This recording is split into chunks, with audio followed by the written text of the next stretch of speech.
Assalamualaikum warahmatullahi wabarakatuh. Yang terhormat Panglima Tentara Nasional Indonesia Bapak Laksamana TNI Yudo Margono, Bapak Jenderal Polisi Listio Sigit Prabowo sebagai Kapolri, para Kepala Staf Angkatan, Saudara Sekjen Kemenhan, Wakil Gubernur Lemhanas, para pejabat Eselon 1 Kementerian dan Lembaga, kemudian Pangkotama TNI seluruh Indonesia, Kapolda seluruh Indonesia, para Danrem, para Danlan Tamal dan para Danlanut, tentu para Pangdam dan seluruh pejabat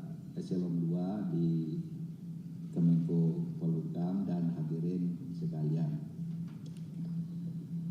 Saya mengucapkan terima kasih kepada Bapak Panglima dan Bapak Kapolri yang telah menyelenggarakan acara ini untuk menindaklanjuti arahan Bapak Presiden tentang beberapa hal, terutama terkait dengan akan dilaksanakannya pemilu tahun 2024 beserta isu-isu lain yang mungkin sensitif untuk mempengaruhi pemilihan umum. Hampir dapat dipastikan pemilu itu akan diselenggarakan tahun 2024, yang itu berarti kira-kira kurang 10 bulan dari sekarang, kalau itu jadi Februari 10 atau 9 bulan. Nah, ada beberapa masalah yang kenapa saya katakan hampir 100%, artinya ya sebenarnya pemilunya itu sendiri sudah pasti tahun 2024, tetapi masih ada beberapa isu krusial yang kita tunggu. Misalnya masalah sistem pemilu.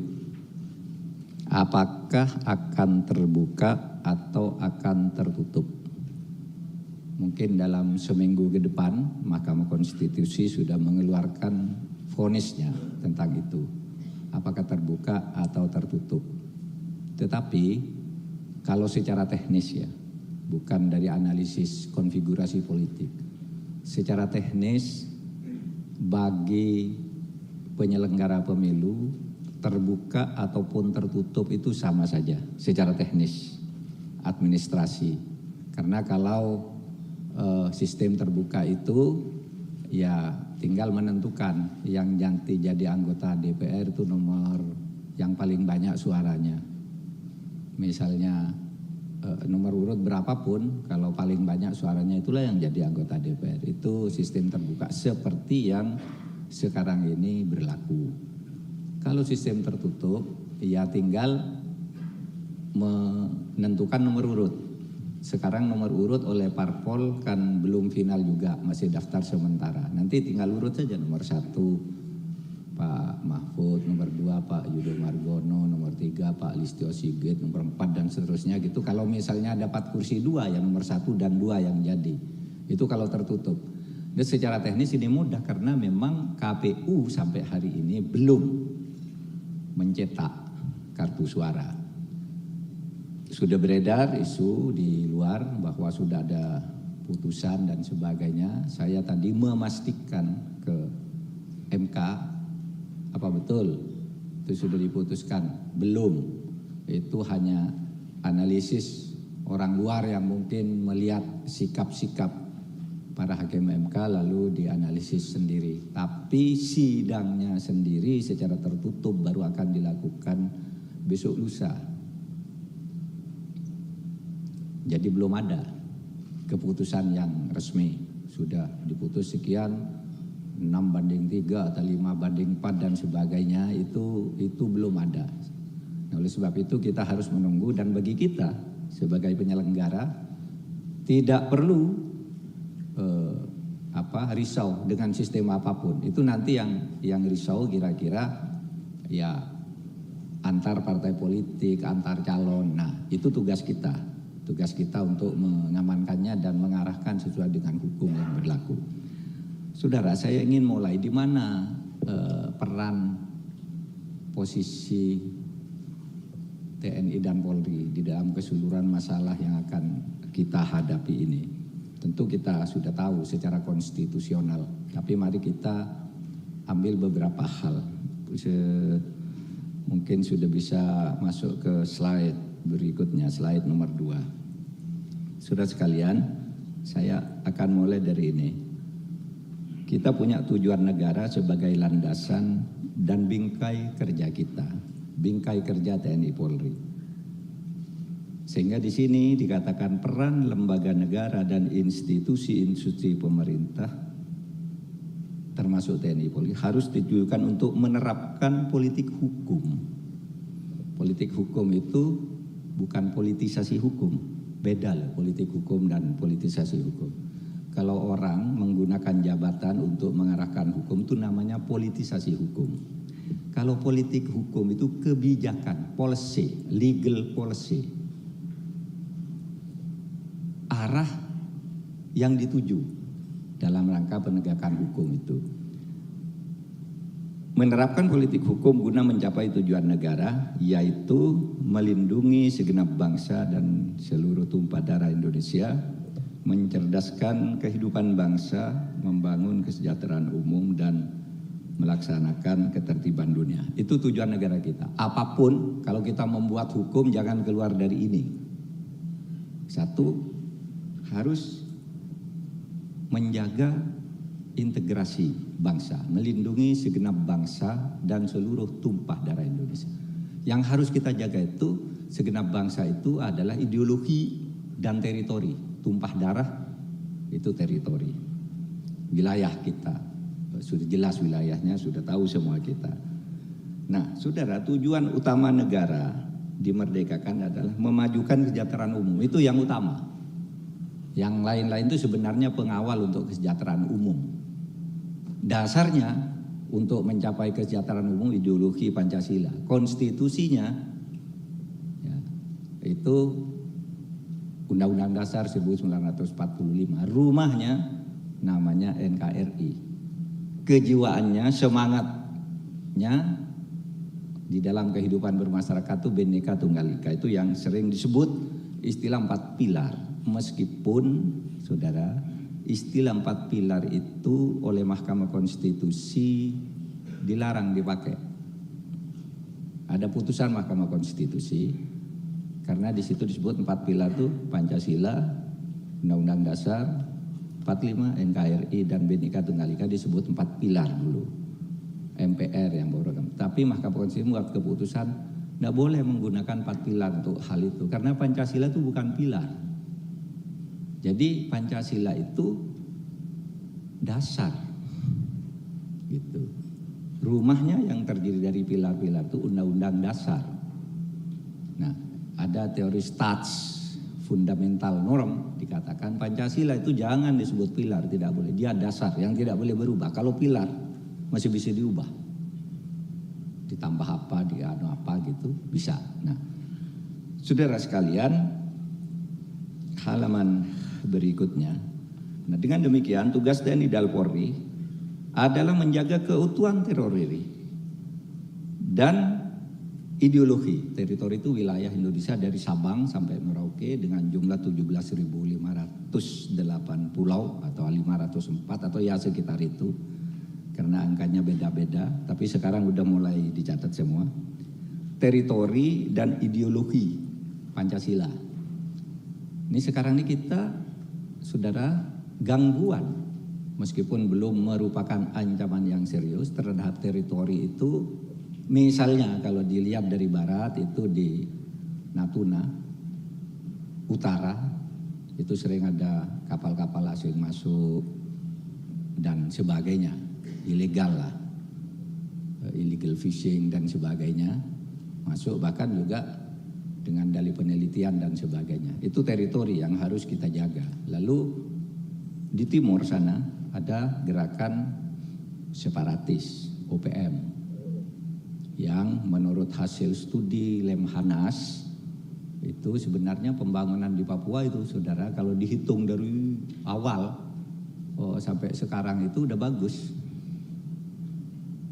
Ekonomi oke, pendidikan meningkat, sosial budayanya bagus, infrastruktur apalagi.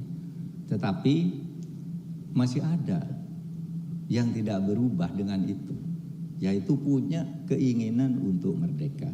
Itu disebut OPM, Organisasi Papua Merdeka. Di situ tergangguan terhadap teritori. Nah, terhadap ideologinya sekarang di dalam negeri ini, di dalam negara kita ini bersebar, bukan hanya di barat, di timur, di utara, tapi di Jawa, di Sumatera, di mana. Misalnya ada gerakan subideologi atau keinginan untuk mengganti ideologi. Yang itu kalau dilakukan mengganti ideologi, konstitusi melalui forum-forum resmi yang konstitusional, ikut pemilu, lalu berdebat, itu tidak apa-apa. Tapi melalui cara-cara radikalisme. Nah, radikalisme itu kalau diurut tingkatannya ada 3. Satu yang disebut takfiri, selalu benci, tidak suka kalau ada orang berbeda, tidak punya sikap toleransi, itu takfiri. Lalu yang kedua jihadis. Jihadis itu kalau orang berbeda tumpas. Itulah yang melahirkan teroris, bom, dan selalu ada. Ya, cuma ya kita selalu mendengar lah ada orang melakukan itu, dan dengan alasan yang sangat sederhana aja, ingin masuk surga, bahwa negara ini kafir, negara dan sebagainya, gitu. Lalu yang ketiga ini juga berbahaya nih. Jadi takfiri, intoleran, jihadis itu hantam kalau berbeda. Lalu yang ketiga wacana ideologis, masuk ke kantong-kantong institusi, ke lembaga pendidikan dimasuki untuk diajari anti Pancasila, gitu. Seakan-akan pendalaman agama itu dilakukan melalui gerakan anti Pancasila. Masuk ke pesantren juga, masuk ke kantor-kantor pemerintah juga, sehingga pemerintah pernah membentuk tim anti radikalisme yang terdiri dari 11 kementerian, tugasnya masing-masing. TNI menjaga pertahanan ideologinya, Polri mengambil tindakan hukumnya, Menpan itu menyeleksi PNS-nya, Menteri Pendidikan dari kurikulumnya dan pendidikannya dan seterusnya, itu ada.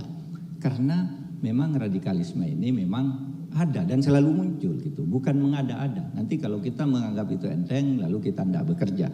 Nah, saudara sekalian, kalau dilihat dari ini, maka sebenarnya pembagian tugas antara TNI itu secara konstitusional sudah jelas. Kalau TNI itu ya tugasnya mempertahankan, melindungi dan memelihara keutuhan dan kedaulatan negara. Ini mencakup wilayah dan ideologi sekaligus. Sedangkan Polri menjaga keamanan dan ketertiban masyarakat dengan melindungi, mengayomi, melayani masyarakat, serta menegakkan hukum.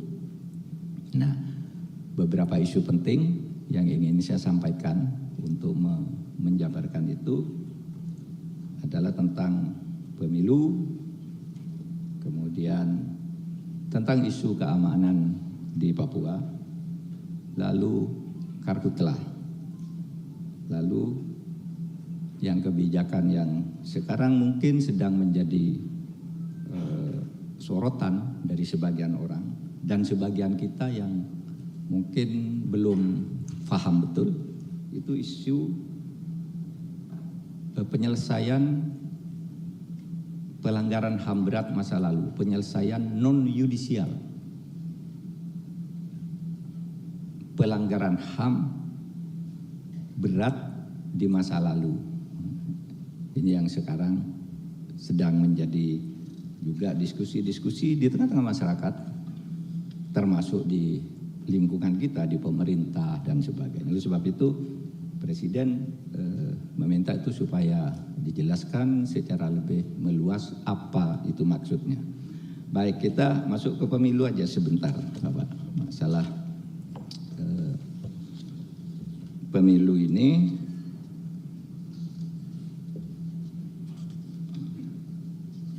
begini, saudara, ke halaman 5.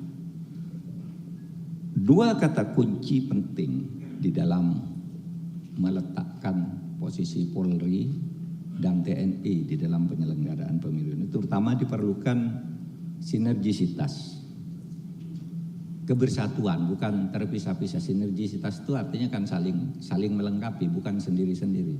Nanti bekerja sama-sama keras, tapi sendiri-sendiri kerjanya sama-sama keras, mungkin efektivitasnya tidak akan maksimal.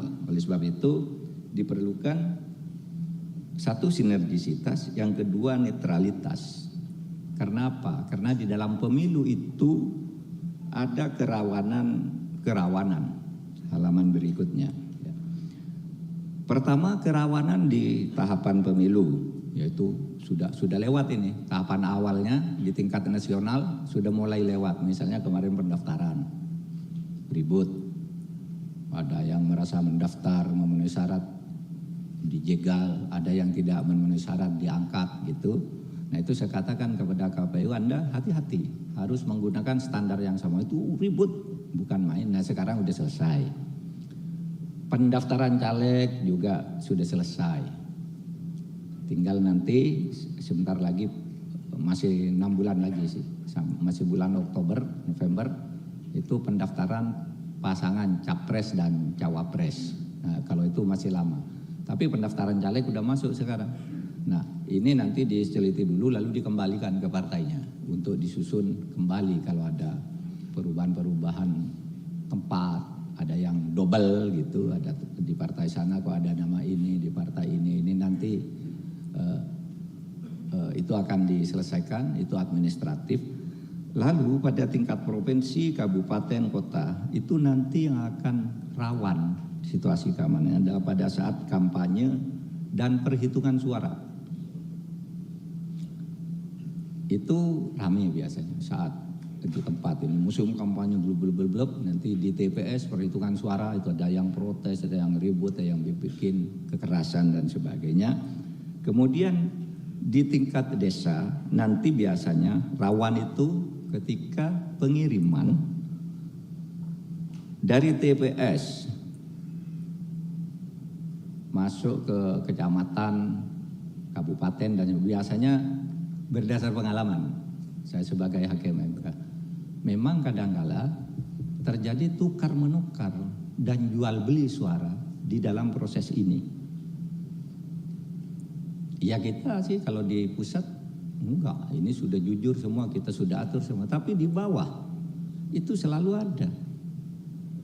Oleh sebab itu perkara selalu masuk ke Mahkamah Konstitusi setiap pemilu. Sehingga saya katakan begini Pak, pemilu di era sekarang ini, saudara, sama dengan era Orde Baru, sama-sama diwarnai kecurangan. Ya terbuka aja kita. Cuma bedanya apa? Di zaman Orde Baru itu kecurangan bersifat vertikal. Nih yang melakukan pemerintah. Lembaga pemilihan umum itu adalah Mendagri. ABC dulu namanya. Yang menentukan pemenang pemilu, pejabat provinsi, kabupaten, wali kota apa itu kan ABC dulu, ABG. ABRI, birokrasi, Golkar. Dulu kecurangannya diatur dari situ. Tapi sesudah reformasi kita udahlah, tak usah curang. Buat lembaga pemilu sendiri di Bulala, namanya KPU. Yang menurut konstitusi itu bukan bagian dari pemerintah.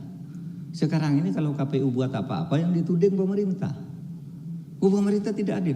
KPU itu DPR yang milih dan partai politik.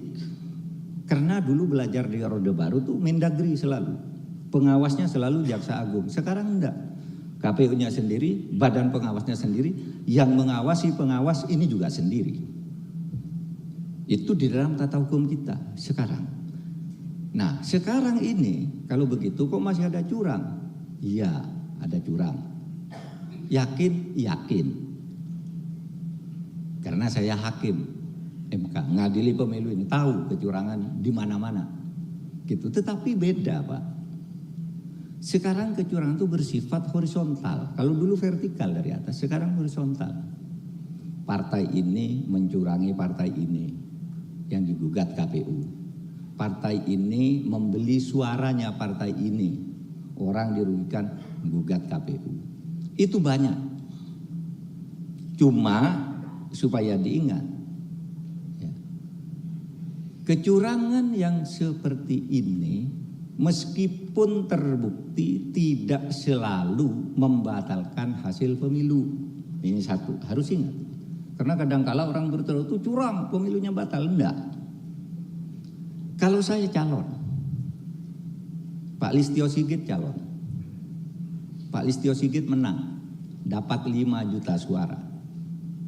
Saya dapat 4 juta, saya kalah 1 juta. Lalu saya menggugat ke MK, membuktikan Pak Listio Sigit curang.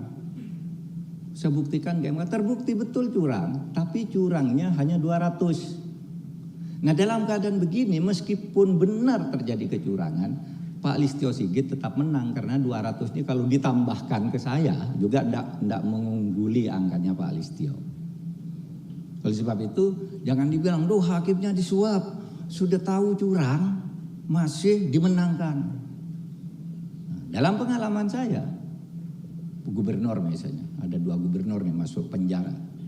Terbukti dia menggunakan dana pemerintah untuk menyuap pemilih dan menang. Kita tetap nyatakan menang. Kenapa? Satu, tidak signifikan perbedaan angkanya. Yang kedua, tidak ada yang bisa membuktikan bahwa yang dibayar itu betul-betul milik dia. Oleh sebab itu tetap menang jadi gubernur. Tapi saya kirim ke KPK, ini ada penggunaan dana ditemukan di sidang MK, ya masuk penjara. Ada yang tumohon itu curang betul. Meskipun sudah masuk penjara masih dipilih, ya dilantik. Karena dia secara hukum tata negara benar. Tapi secara hukum pidana salah. Dilantik gubernur jam 11, jam 12 dipecat. Karena hukum tata negaranya harus begitu. Saudara, jadi jangan sembarang nuduh. Polisi nuduh, tentara nuduh, hakim. Wah, itu semua sudah berkolusi. Orang sudah kalah. Masih dituduh curang. Orang sudah curang masih dimenangkan gitu. Nah, saudara, itu tentang hukum pemilu sekarang. Jadi kita sudah punya Mahkamah Konstitusi. Dulu tidak ada Mahkamah Konstitusi. Sekarang ada survei pemenangan. Sekarang bebas. Mau mantau ke TPS sekarang diberi surat oleh KPU. Kamu mantau ke sana, TPS mana. Asal jangan mengganggu. Dulu enggak boleh. Kecuali saksi resmi yang ditentukan oleh pemerintah. Nah, sekarang silakan.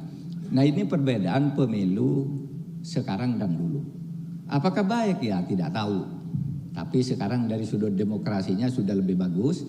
Tetapi akibatnya ya kita sering mengeluh sekarang kehidupan partai politik tidak seperti dulu. Zaman Orde Baru bisa terkendali, semua tertib. Sekarang karena demokrasi sudah berlebihan, itu nantilah penilaian orang. Dan kita tidak berada pada posisi untuk menilai itu benar atau salah, baik atau salah, itu biar para pengamat ilmuwan yang nanti mengkristal menjadi bahan membuat kebijakan bagi pemerintah dan DPR pada masa-masa yang akan datang. Nah, itu tentang pemilu. Lalu ke halaman 9 langsung aja, ke halaman 9. Saya ingin menekankan di sini ada netralitas yang harus dipedomani betul. Selain sinergisitas tadi, harus bersinergi. Bapak tidak bisa sendiri-sendiri menjaga pemilu ini. TNI, Polri. Tentu Nanti bahkan bersinergi juga dengan KPU, dengan pemerintah juga. Tetapi kita bicara karena TNI Polri, kita bicara. Nah, saudara, netralitas itu nanti akan menentukan kualitas demokrasi kita. Ya. Kualitas demokrasi itu ya ditentukan oleh tiga hal. Rakyat menggunakan haknya dengan bebas, kemudian prosedurnya benar, bisa dipertanggungjawabkan. Jadi setiap rantai hubungan antar institusi dari tingkat bawah ke atas diawasi betul. Gitu. Karena saya tahu memang sering banyak di kecamatan. Ketika dari desa ke kecamatan tuh banyak jual beli suara. Orang yang suaranya tidak terpilih bikin tanda tangan, saya mendapat suara 5.000 tapi kalah. Dijual ke yang di atasnya, dia jadi naik. Itu tidak boleh, tapi banyak itu yang terjadi. Saudara, mungkin saudara, kita semua tidak pernah membayangkan bahwa dengan sistem pemilu sekarang anggota DPR yang terpilih bisa dibatalkan. Nanti coba dibuka di data MK itu. Ketika saya menjadi hakim MK tahun 2000 hakim MK tahun 2009, ketika pertarungan antara Pak SBY dan 5 kandidat lain gitu. Tapi di DPR-nya saya membuat putusan yang sebelumnya tidak pernah terjadi di Republik ini, di mana saya memutuskan membatalkan 72 anggota legislatif yang terpilih secara sah. Di DPR RI 1, di DPR Kabupaten ada 20 berapa, lalu di DPR Provinsi 20 sekian, lalu di Kabupaten Kota, sehingga jumlahnya 72. Yang sebelumnya itu tidak pernah ada kok terpilih dibatalkan. Tapi MK membatalkan. Apa betul? Coba Bapak tanya. Ketua DPR Agung Laksono waktu itu. Menang dia. Tapi dilaporkan curang. Saya periksa betul curang. Kita batalkan. Yang menang akhirnya Anzar Wijaya Kusuma atau siapa itu. Dari DKI. Itu batal. Dia udah terpilih, diumumkan terpilih. Saya batalkan. Tidak benar ini. Nah, itu perbedaan pemilu yang sekarang. Ya, jadi TNI Polri ngawal, MK itu harus menjadi garda yang berwibawa untuk itu. MK itu sebenarnya tidak boleh loh bicara dengan orang luar tentang perkara sampai ada isu bocor, ya. Tidak boleh. Gitu. Saya mantan ketua MK aja sekarang tidak pernah berhubungan secara personal dengan ketua MK. Teman saya itu dulu yang jadi hakim MK itu namanya Pak Saldi Isra, itu tiap pagi sore saling telepon, tetapi sesudah jadi hakim MK 6 tahun saya tidak pernah ketemu, karena saya tahu tidak boleh. Kalau mau jadi MK itu risikonya begitu, dia harus tegas dan tidak boleh mendengar pendapat-pendapat di luar sidang. Bukan masa Pak pendapat tidak dengar, boleh, tapi kalau hakim dengarnya di ruang sidang. Bukan di rumah makan Jepang atau di mana gitu. Kalau hakim. Nah itu. Nah, saudara sekalian, saya akan lanjut ke berikutnya saja, ke halaman 12. Isu keamanan Papua. Nah, saudara, saya hanya akan membacakan halaman berikutnya, halaman 13 itu. Tadi saya sudah mengatakan di Papua itu berdasar hasil studi Lemhanas resmi ditugaskan oleh Presiden. Ada apa sih Papua itu? Katanya apa? Papua itu kan sekarang kalau LSM itu berteriak di Papua itu harus dibangun kesejahteraan, ekonomi, sekolah, dan harus dibangun semua, baru aman. Presiden mencatat tuh, sejak tahun 2001 sampai dengan tahun 2002 anggaran yang digelontorkan ke Papua itu berjumlah 1.007 triliun. 1.007 triliun. Ini saya peroleh angka ini dari Presiden ketika kami bersama Polri dan KPK ingin menangkap Lukas NMB. Ketika dia ditangkap kan kita bicara temuan PPATK tuh banyak korupsinya, banyak pencucian uangnya. Mereka membantah, mana anggaran Papua cuma sekian, lalu Presiden ngirim ini. Nah, saudara, 1.007 triliun itu sudah maju banget. Sudah ada afirmatif policy, ya. Gedung-gedung bagus, rakyat dapat bantuan, sekolah, gereja di masjid bagus. Sehingga udah betul banyak korupsinya, tapi kemajuannya dari waktu ke waktu itu tercatat bagus. Presiden bertanya, kenapa kalau bagus kok orang ribut suruh bangun ini, bangun itu? Nah, salah satu hasil penelitian dari Lemhanas itu karena Papua itu diberi apapun dan semaju apapun masih memiliki orang-orang yang di hatinya itu ingin memperjuangkan kemerdekaan. Nah, ini yang harus kita hadapi. Sudah masih ada orang yang seperti ini. Nah, itu yang sering kami diskusikan dengan bersama-sama dengan Panglima, Kapolri, BIN dan sebagainya. Dan Lemhanas juga sudah beberapa kali presentasi tentang ini. Nah, untuk itu dalam konteks koordinasi antara Kemenko Polhukam dengan penyelenggara pemilu dan kementerian terkait, maka terkait kondisi keamanan di Papua, salah satu hal yang perlu dicatat penting sekarang ini sedang terjadi isunya, kasusnya penyanderaan pilot. Penyanderaan pilot Susi Air. Itu ya kita tangani sendiri secara internal gitu. Kita kebijakannya tidak boleh melibatkan negara lain. Ini internal kita dan kita bisa melakukan itu. Apapun taruhannya tidak boleh masuk dunia internasional ke situ, karena kalau itu diiyakan nanti akan merembet tuh ke PBB kemana, ternyata ada ini ada itu, sehingga kita tolak setiap upaya campur tangan internasional yang disodorkan oleh LSM, oleh LSM internasional dan sebagainya datang ke kita, enggak gitu. Yang kedua, masih sering terjadi pembunuhan masyarakat. Bukan masyarakat sipil, warga sipil. Kalau masyarakat sipil itu civil society itu lebih banyak ke organisasi, itu warga sipil. Kita tidak usah uraikan, ini masih sering terjadi.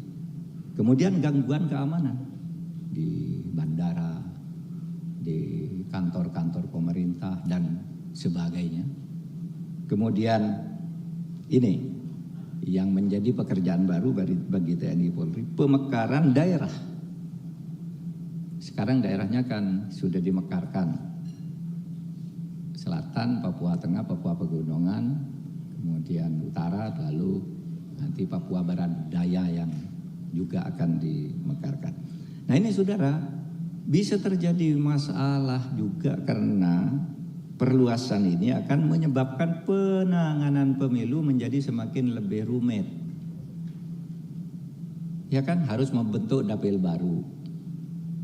Kalau diukur dari jumlah penduduknya, masa jumlah penduduk yang tidak sampai 300 juta misalnya, tidak sampai 300.000 di sebuah provinsi akan sama wakil DPD-nya dengan di Jawa yang satu provinsi 39 juta atau 41 juta misalnya kalau Jawa Barat. Di sana penduduknya tidak sampai 2 juta satu provinsi. Masa lalu gimana milih dapilnya? Nah, ini semua harus diselesaikan. Bukan tidak bisa, bisa. Cuma kita harus mencari logika-logika pembenar dan kemudian mungkin akan terjadi juga masalah-masalah politis atau sosial politik yang akan timbul di sana. Nah, itu tentang pemilu, Bapak sekalian dan Ibu-ibu. Kemudian berikutnya saya akan bicara soal hak asasi manusia. halaman 18. Saudara, isu hak asasi manusia menjadi hal yang sangat penting sekarang ini untuk diberikan atensi bersama kitanya. Karena isu ini dapat menyebabkan kondisi stabilitas polhukam terganggu. Kita sering dikecoh oleh gerakan-gerakan masyarakat sipil bahwa pemerintah Indonesia itu melakukan pelanggaran HAM, akan dikunjungi dan diperiksa oleh PBB.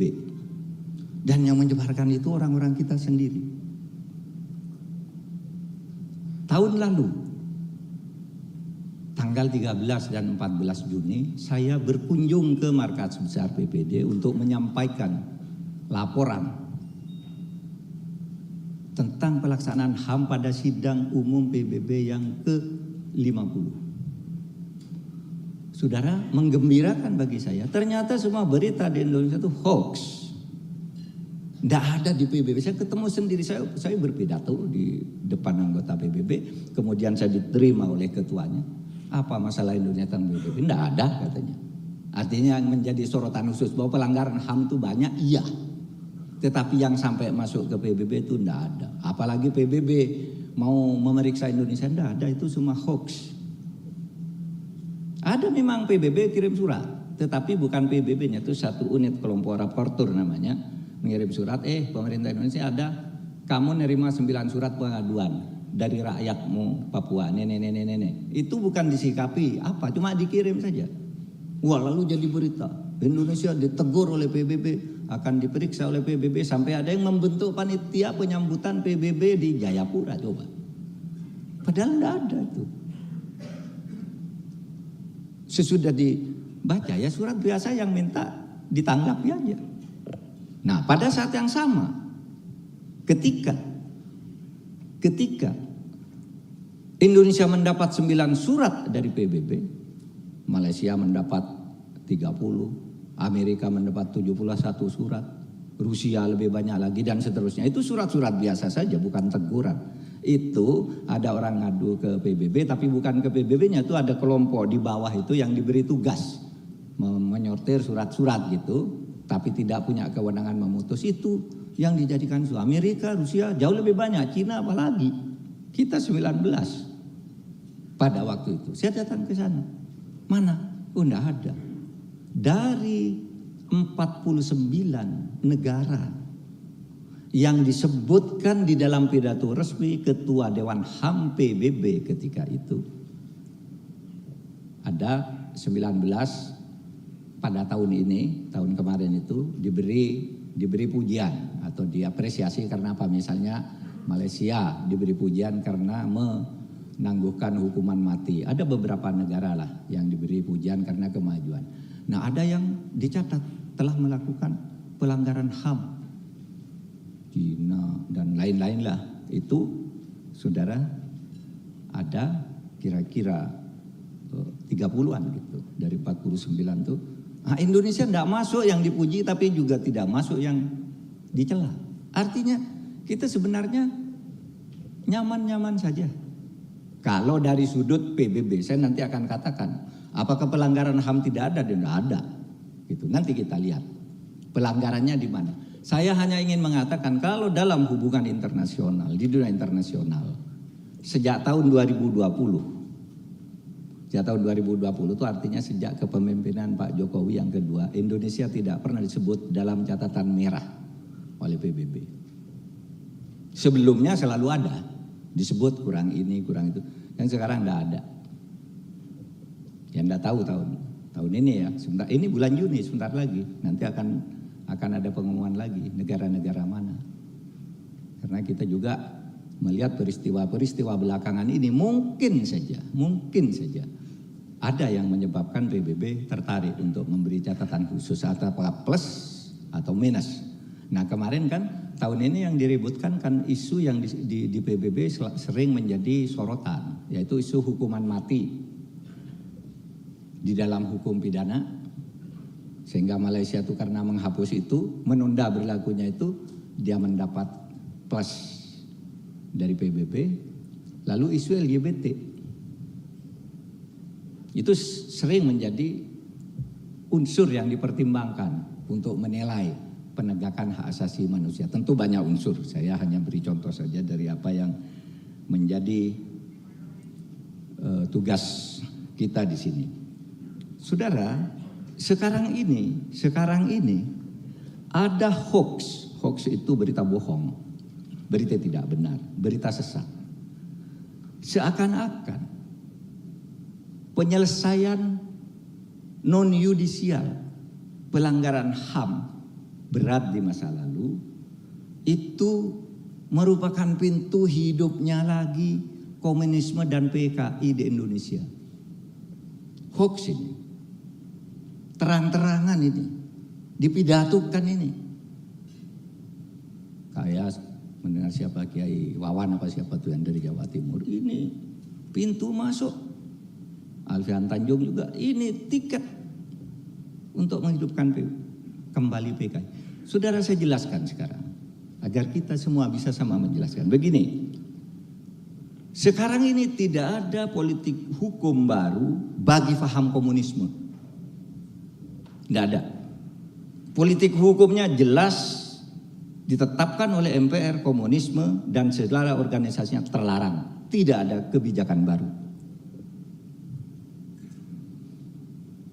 Dulu MK, waktu baru reformasi, zaman Pak Jimli itu ada putusan nomor 6 itu, tahun 2006 itu,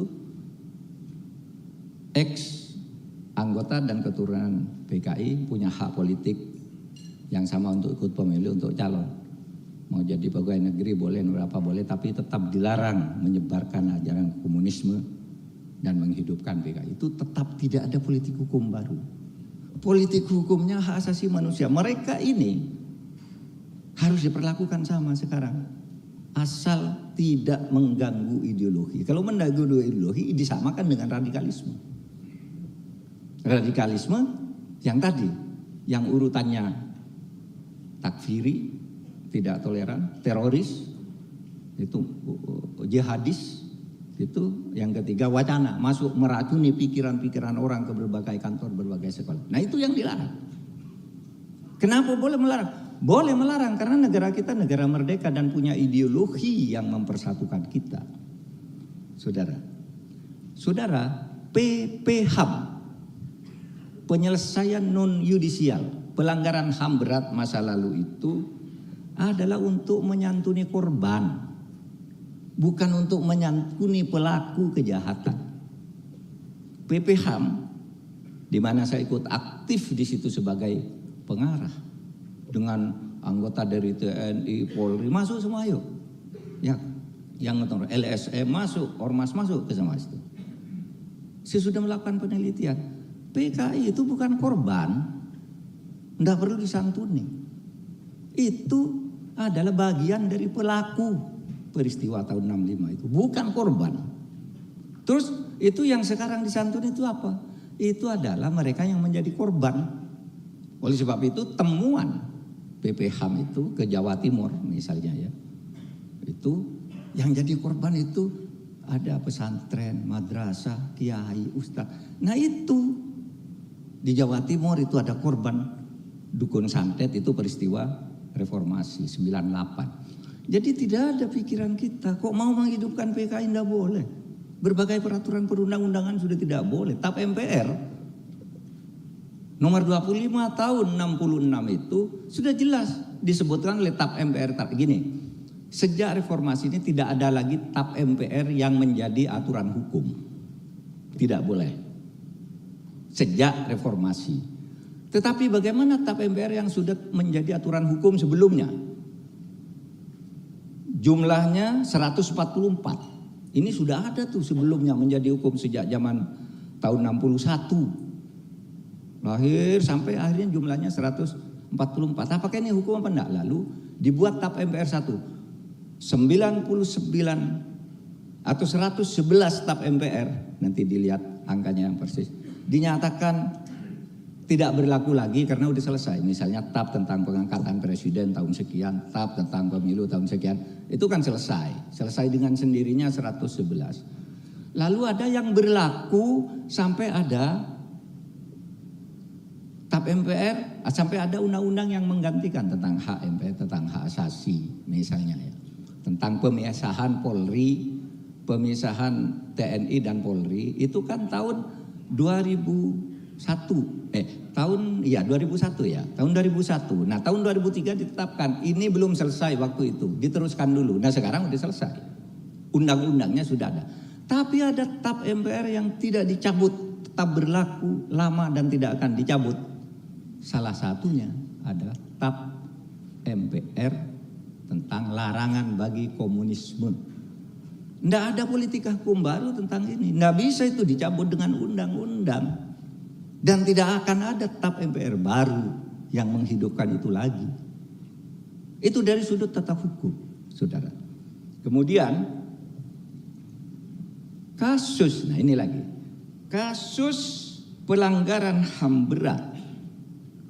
Menurut undang-undang itu hanya ditetapkan oleh Komnas HAM.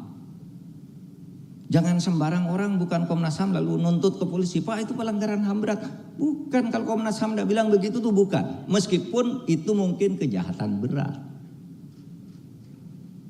Ada orang membunuh, nembak 200 orang, gitu. Mati 200 orang. Nah itu kejahatan berat. Terorisme itu kejahatan berat. Yang di Bali itu 215 orang itu kejahatan berat. Korupsi itu kejahatan berat, tapi bukan pelanggaran HAM berat. Pelanggaran HAM berat itu yang menentukan adalah Komnas HAM berdasar undang-undang. Oleh sebab itu orang ribut di Kanjuruhan orang mati 135 itu pelanggaran HAM berat. Bukan, Komnas HAM bilang bukan. Lalu kita didesak-desak suruh bawa pengadilan HAM. Siapa yang dibawa? Nah, lalu apa bedanya pelanggaran HAM berat dengan bukan? Nah ini berikutnya, halaman berikutnya.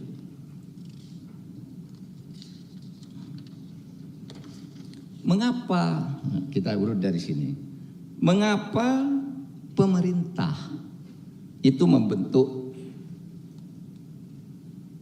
tim penyelesaian non-yudisial pelanggaran HAM berat masa lalu? Karena, saudara, karena amanat TAP MPR dan undang-undang ya, untuk melaksanakan KKR itu sulit diwujudkan. Mari kita mulai. Berikutnya halaman 20. Betul ya, halaman 20.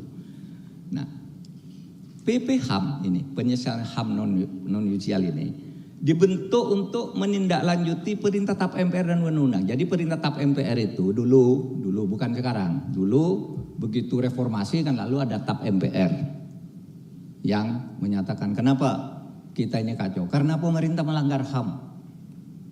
Melanggar HAM berat. Lalu dibuat TAP MPR, kalau begitu selesaikan. Diadili pemerintah itu.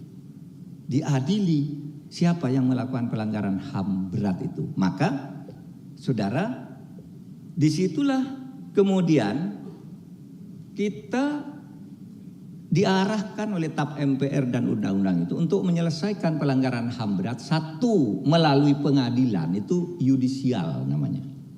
Yang kedua, melalui KKR, Komisi Kebenaran dan Rekonsiliasi. Melalui yudisial maupun melalui KKR ini sampai sekarang, sampai hari ini nih, tidak bisa dilaksanakan. Ya.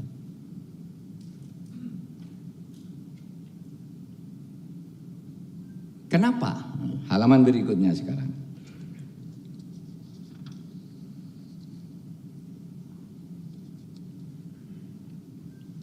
Gini, saudara.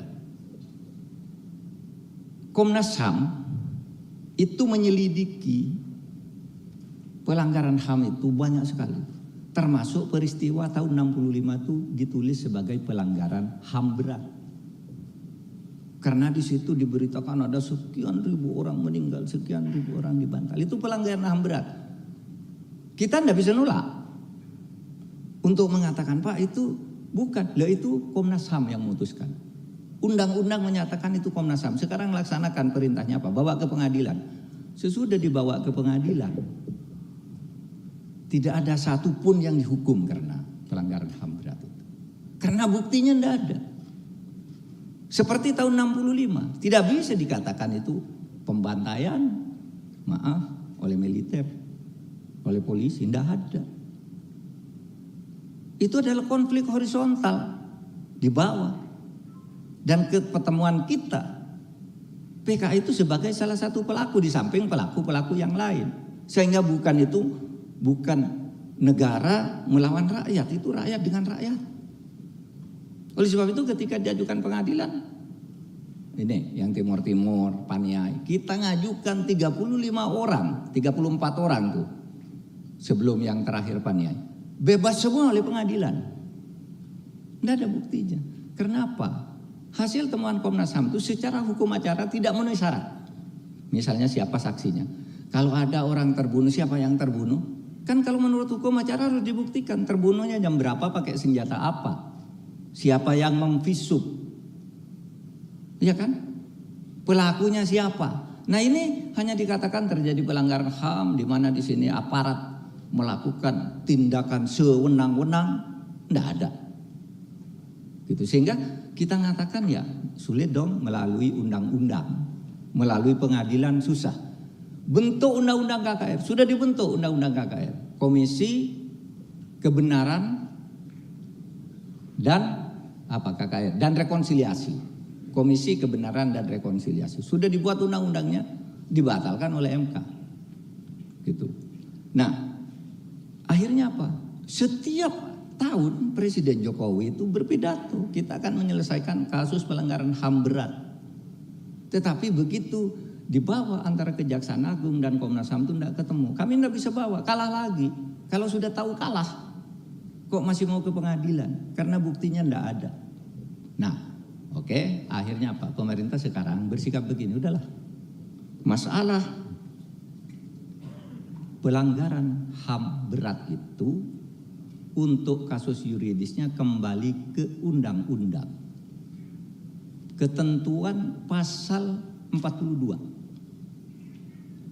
Pelanggaran HAM berat yang terjadi sebelum tahun 2000, sebelum keluarnya Undang-Undang nomor 26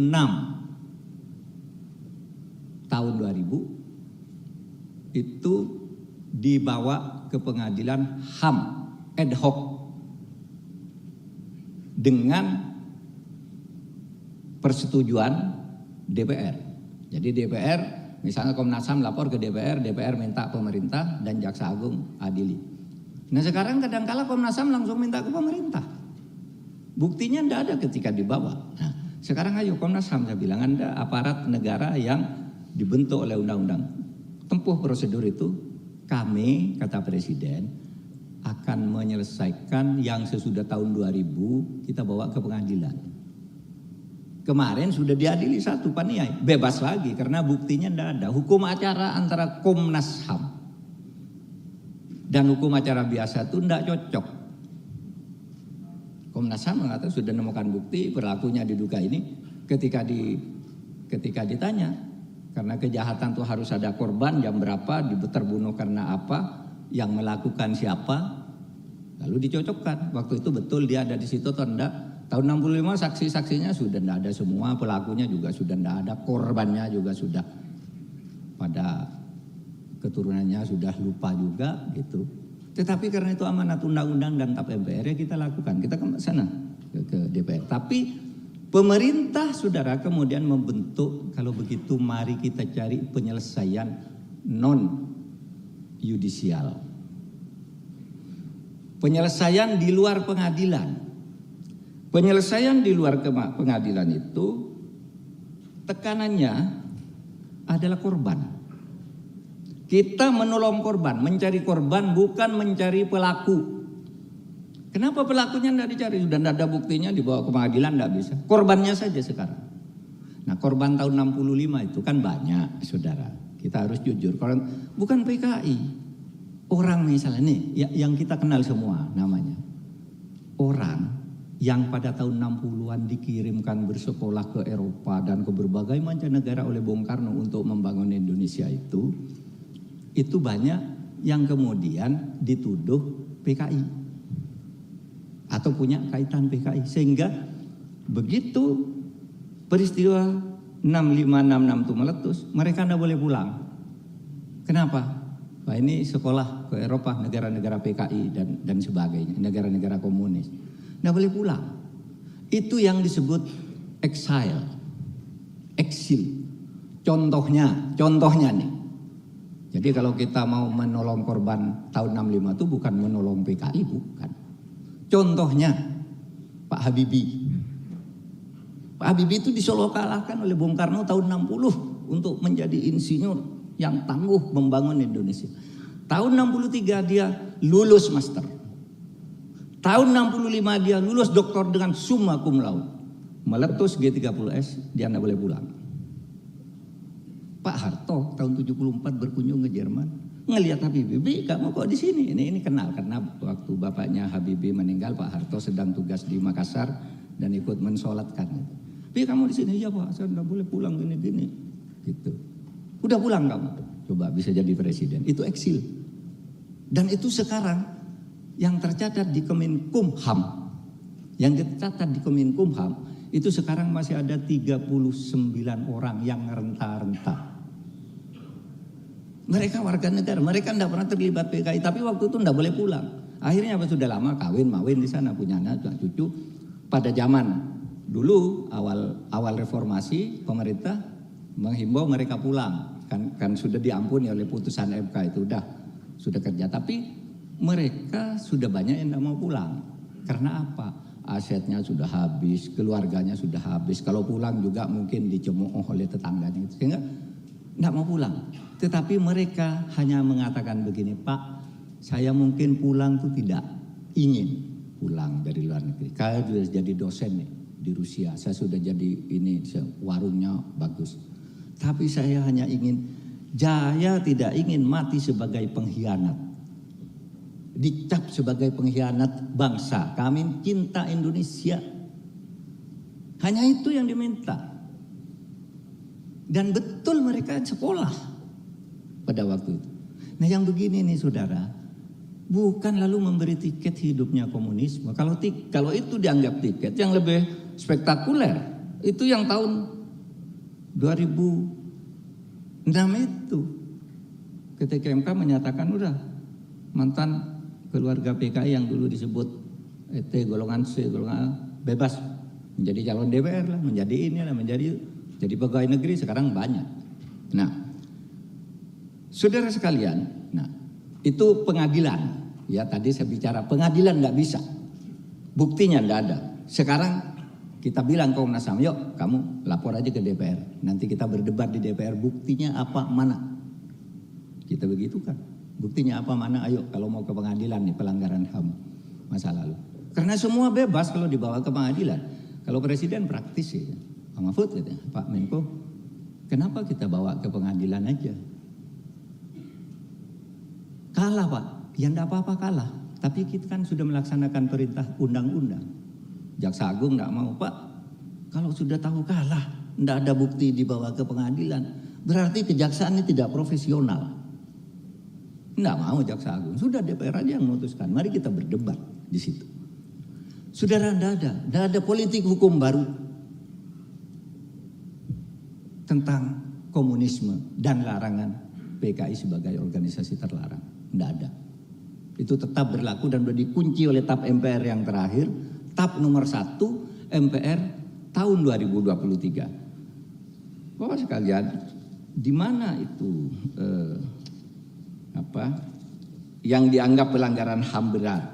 Nah, mungkin Bapak-bapak ingin tahu di halaman berapa? 26 kali ya. Coba. Ini yang ditetapkan oleh Komnas HAM. Nah, nih.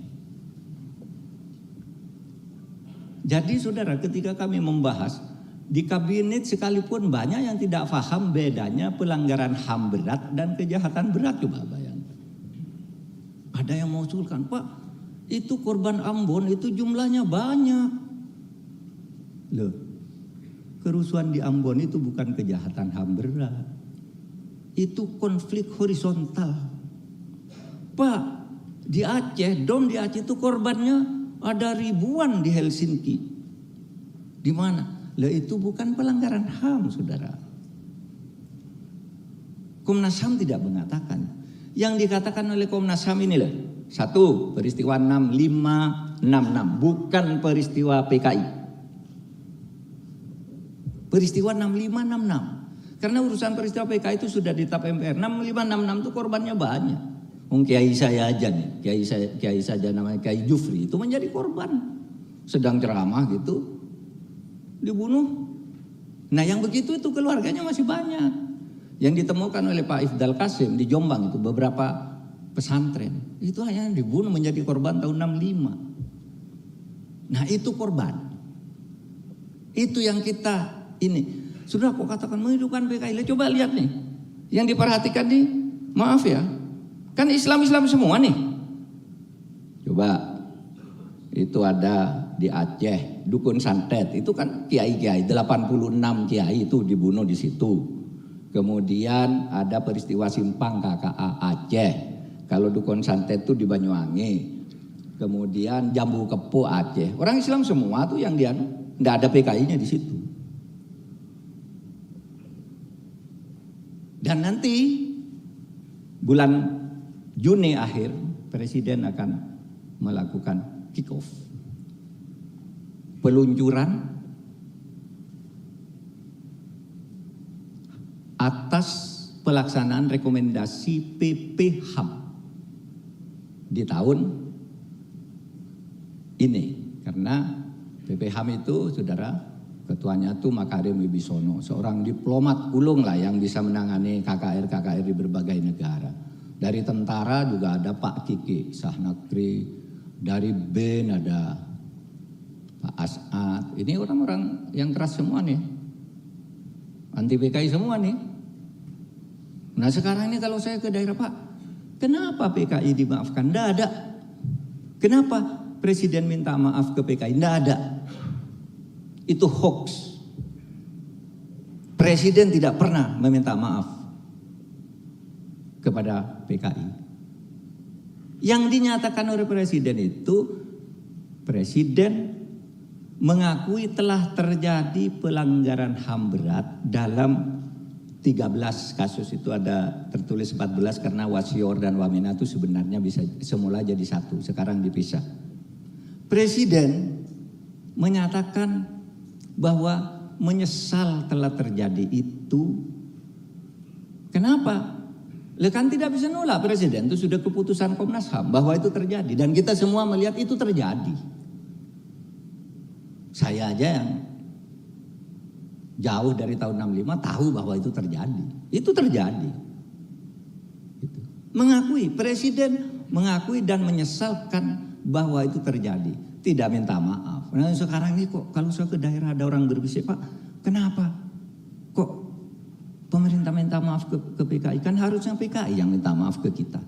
Saya bilang di mana? Anda baca itu Pak di media, di medsos tidak ada. Pidato Presiden itu terekam jelas ketika menyatakan itu, bisa dibuka di YouTube. Itu pernyataannya, menyesal itu terjadi. Tapi tidak ada permintaan. Memang ada yang memberi konsep minta maaf kepada. Enggak, saya bilang, enggak bisa. Enggak ada minta maaf. Nah tolong ini dijelaskan. Enggak ada permintaan maaf ke PKI dan tidak ada politik hukum baru terhadap PKI ini. Nah saudara, yang terakhir, coba halaman yang rekomendasi. Tugas halaman 27. Halaman 27. Nah, Presiden berdasar rekomendasi PPHAM itu kemudian mengeluarkan Inpres nomor 2 tahun 2023 yang menugaskan kepada 19 menteri dan pimpinan lembaga setingkat menteri. Menko Polhukam melakukan ini, Mendagri melakukan ini, Mendikbud melakukan ini, Mensos melakukan ini melakukan ini. Terus disebutkan tuh 19 apa yang Menko PUPR dan sebagainya. Tugasnya apa? Tugas yang diberikan untuk masing-masing lembaga memulihkan hak korban atas peristiwa pelanggaran HAM berat secara adil dan bijaksana. Misalnya korban dukun santet di Banyuwangi, kita bangun sekolahnya, kita bangun pesantrennya. Ayahnya udah dibunuh, keluarganya udah kocar-kacir, kita bantu apa yang bisa dibantu. Itu bukan PKI itu. Di Aceh juga rumah gedong itu yang korbannya ya tidak banyak juga, tapi kita akan mulai dari sana nanti. Bagaimana terus kok dinisbahkan dengan PKI? Tidak ada. Memulihkan hak korban atas pelanggaran peristiwa pelanggaran HAM yang berat secara adil dan bijaksana. Menurut saya kalau dari sudut hukum itu sudah adil. Mereka sudah bolehlah kalau bekerja, tapi jangan bawa ideologi komunisme. Mencegah agar pelanggaran HAM yang berat tidak terjadi lagi. Itu isi impres ini. Sehingga kalau kita lihat halaman berikutnya, halaman 28, ada instruksi khusus kepada Panglima TNI. Yaitu berikan dukungan pendampingan SDM. Ya, TNI kan pintar tuh, didik orang, latihan ini, latihan itu, disekolahkan ini, sekolahkan itu. Kalau perlu masuk TNI, gitu, afirmatif. Kemudian berikan dukungan dalam penyiapan dan pemanfaatan sarana dan prasarana, terutama di wilayah yang sulit mendapat akses sesuai dengan kondisi dan kebutuhan. Kemudian nih, yang sering dipersoalkan, dijadikan berita hoax itu, lakukan optimalisasi pendidikan dan pelatihan HAM kepada prajurit TNI. Wah, orang yang suka hoax itu bilang, ini berarti TNI dianggap bersalah telah melanggar HAM sehingga harus dididik HAM. Semua orang dididik HAM. Bukan hanya orang sekolah biasa, jadi sekarang ada pelajaran HAM, di kampus-kampus ada HAM, apalagi perkembangan HAM itu sekarang sudah marak, ada namanya hukum humaniter. Hukum perdagangan orang. Itu harus tahu TNI dan Polri. Diberi bekal, kalau yang setingkat Bapak udah tahu lah, baca undang-undang, baca berita. Tapi yang mereka di bawah kadang-kala tidak baca yang seperti ini. Oleh sebab itu Polri juga kemudian diinstruksikan oleh Presiden supaya mengambil langkah-langkah komprehensif yang bertujuan menjaga keamanan dan ketertiban masyarakat, serta lakukan juga optimalisasi pendidikan dan pelatihan HAM pada anggota Polri. Nah, saudara sekalian, apa bedanya pelanggaran HAM berat dengan kejahatan berat? Sederhana. Kalau kejahatan berat itu dilakukan oleh orang sipil atau sesama sipil atau oknum aparat. Apa polisi, apa tentara, apa kantor bea cukai, apa kantor Kumham, oknum. Tidak ada jaringan struktural yang mengomando agar seseorang dianiaya sehingga menjadi pelanggaran.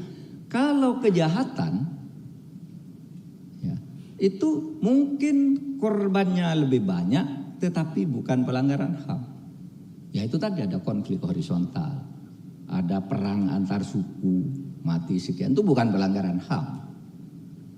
Apakah itu bukan tidak dihukum? Dihukum juga, cuma istilahnya bukan pelanggaran HAM berat. Dihukum juga, tidak ada pelanggaran itu yang tidak dihukum.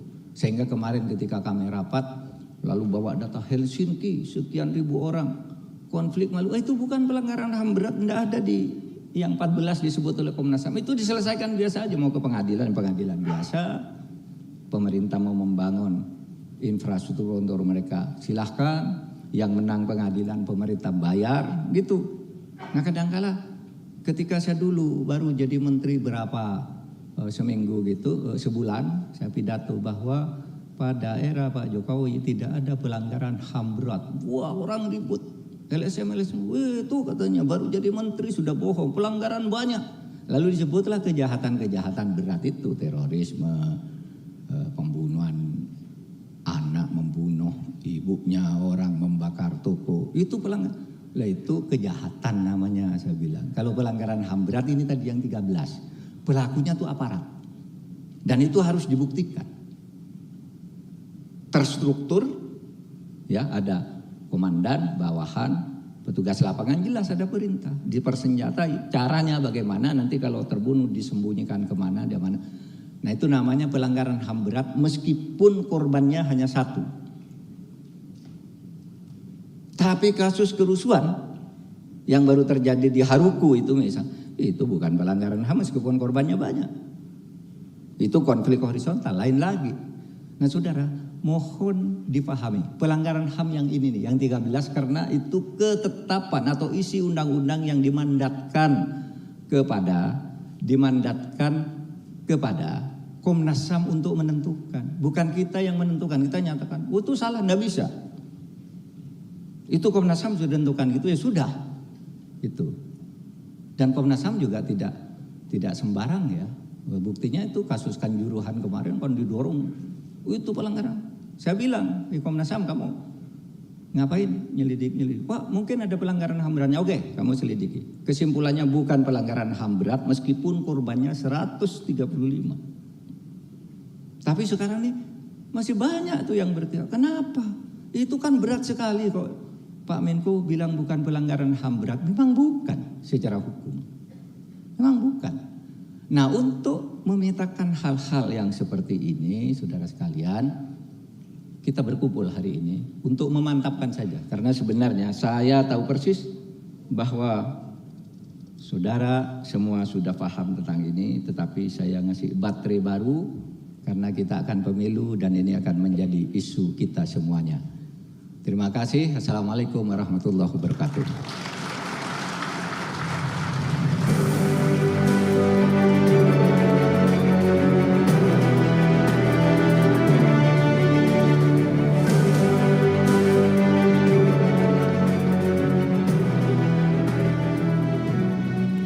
Baik, kami haturkan terima kasih Bapak. Acara dilanjutkan dengan sesi tanya jawab. Kepada para peserta rapat yang ingin bertanya kepada Bapak Menko Polhukam, kami persilahkan.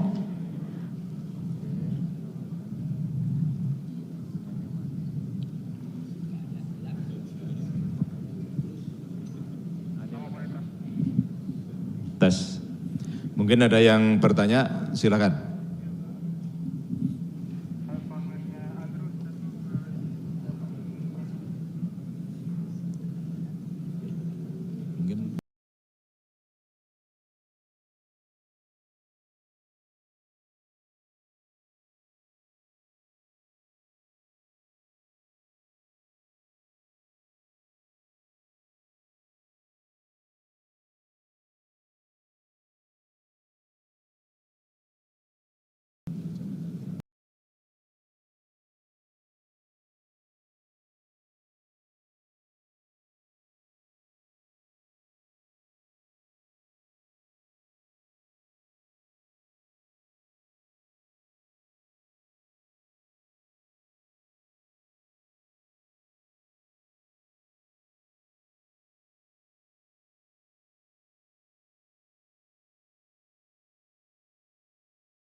Masih pejabat negara dan tidak diberhentikan atau mungkin ada ketentuan cuti dan sebagainya. Ini tentunya mereka akan masih membawa atribut sebagai pejabat pemerintah. Nah, sehingga apabila masih menjabat pemerintah, kami TNI Polri ini apabila ke daerah tentunya akan memberikan sarana prasarana, perbantuan, pengamanan maupun sarana prasarana yang ada karena fungsinya sebagai Forkompimda. Nah ini protokolnya di daerah ini masih melekat Pak.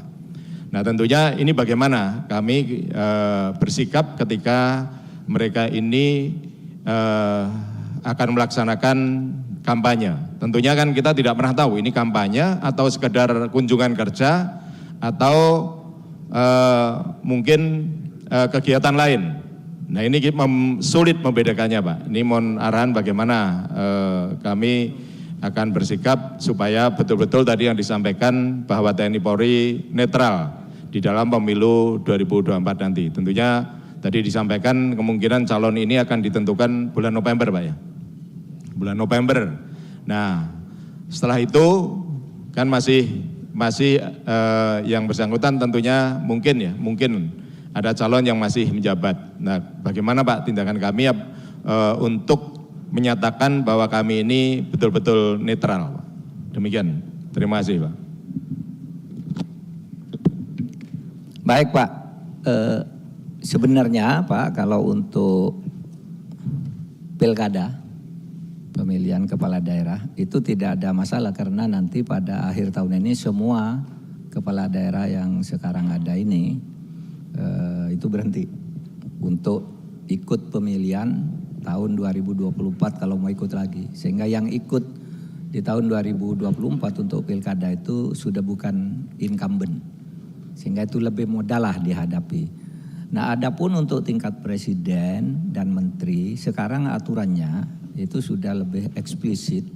Presiden, wakil presiden, calon wakil presiden dan calon presiden yang sedang menjabat presiden atau wakil presiden atau menteri itu tidak harus berhenti.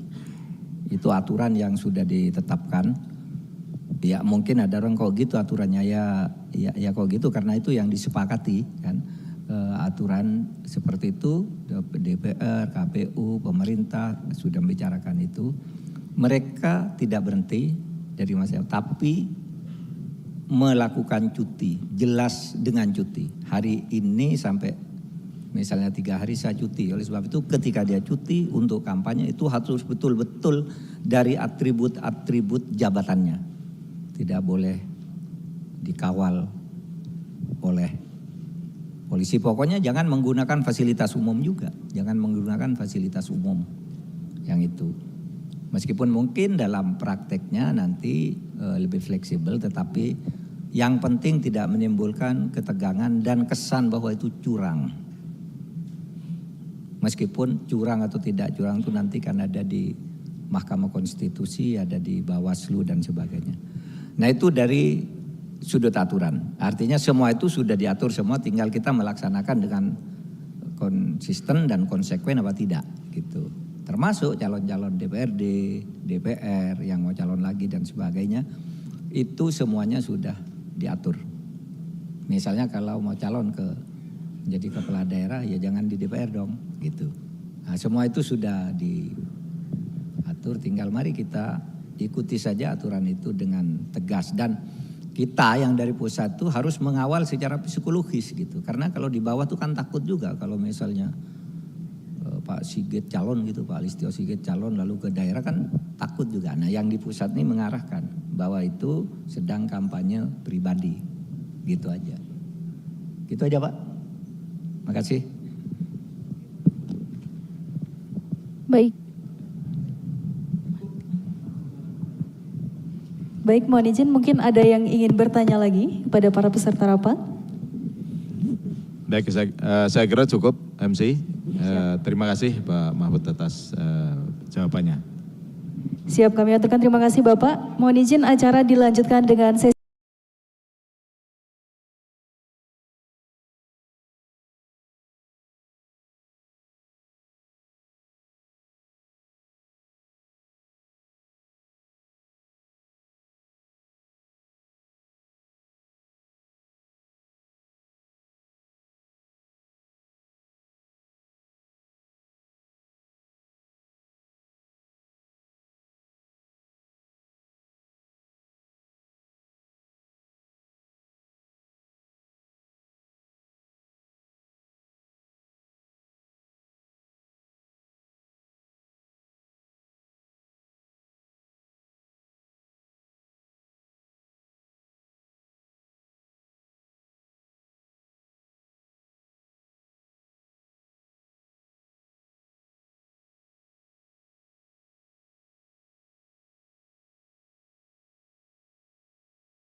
indeed a great honor for me to once again be invited to speak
given the growing relationships between the countries of the Middle East and those of Asia, we all look forward to having a strong representation of Asians to our 19th IISS Manama Dialogue in Bahrain.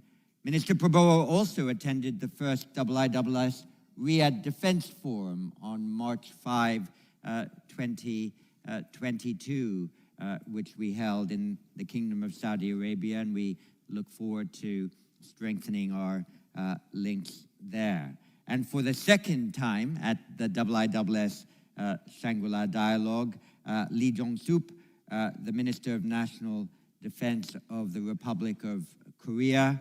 The challenges in East Asia and the Korean Peninsula have been referred to already a number of times this morning, and given especially some of the ambitions announced by the DPRK recently in relation to testing its rocket and satellite technology, it's vital that we had early on in this Shangri-La dialogue the Minister of National Defense of the Republic of Korea, and attending his first IISS Shangri-La dialogue, Joseph Borrell Fondel, the High Representative and Vice President of the European Commission. We did have some years ago Federica Mogherini come, and we had some years before that Catherine Ashton come. So it's a delight for us to have the High Representative with us here. So you will have a Southeast Asian perspective, an East Asian perspective, and a European perspective on the challenges in resolving regional tensions. But may we first begin with Minister Prabowo.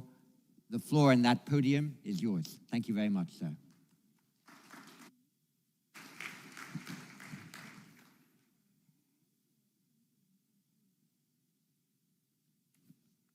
Dr. Chipman, distinguished participants of this year's session of the Shangri-La Dialogue.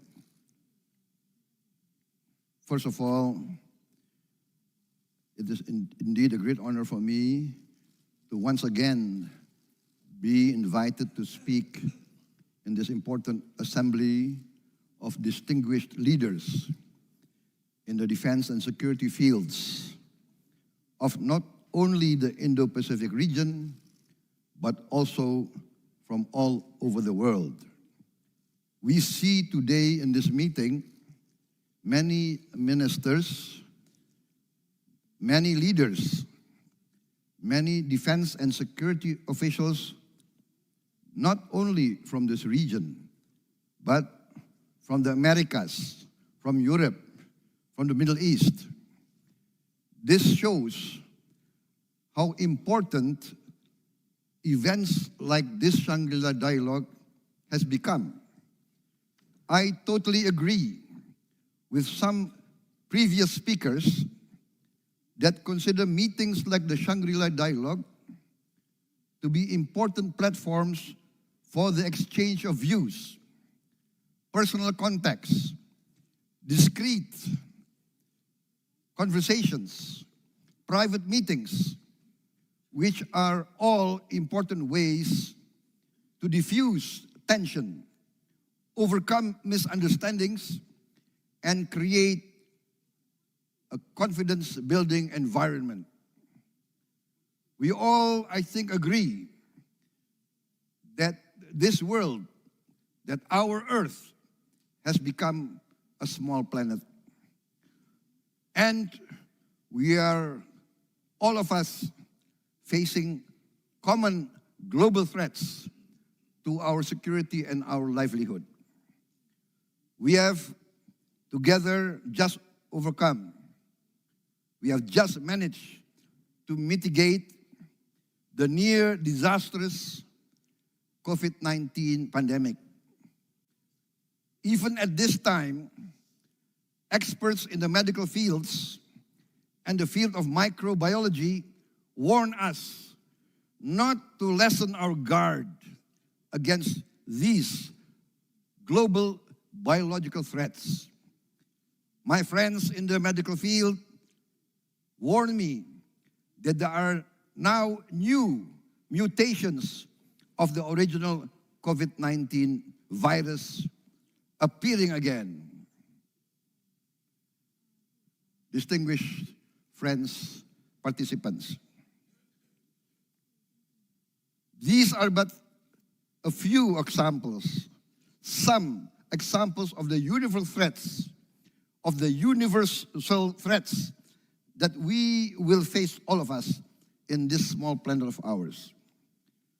Also, experts warn us that we face in the near future, in this 21st century, crisis in energy, in water, and of course, in food supply and food security. It is imperative for us to overcome our geopolitical rivalries, our territorial disputes, through dialogue, negotiations, and win-win solutions. The Asian tradition of compromise is, I think, not really only an Asian tradition. Historically, compromise is the only way that communities and societies can prosper. Distinguished friends, the adagium that might makes right actually is not an eternal adagium. When there's a mighty power, there usually will come a mightier power in the neighborhood. That is the history of mankind. The history of mankind teaches us that compromise and coexistence is the only viable route to prosperity. Therefore, in the context of tensions in our part of the world and in the Indo-Pacific region, and also in other parts of the world, I myself actually have a more optimistic outlook. Let us be very open. The security situation in the Indo-Pacific, especially in Asia, in East Asia, is one dominated primarily by the tensions rising from the rise of China to become again a great world power. And this is interfaced with the United States' role as a preeminent global power. History teaches us when a rising great power meets a preeminent global power, tensions do arise, and the historical record shows many of these conflicts result in open conflict, kinetic conflict. However, this rivalry, some have suggested, has turned into a new Cold War. It is being called the Second Cold War. And in this so-called new Cold War, as in all wars, whether hot or cold, the danger of catastrophe is always near. Especially in this age of ours, this age of advanced science and technology, of artificial intelligence, quantum leaps, in new discoveries, in new technologies.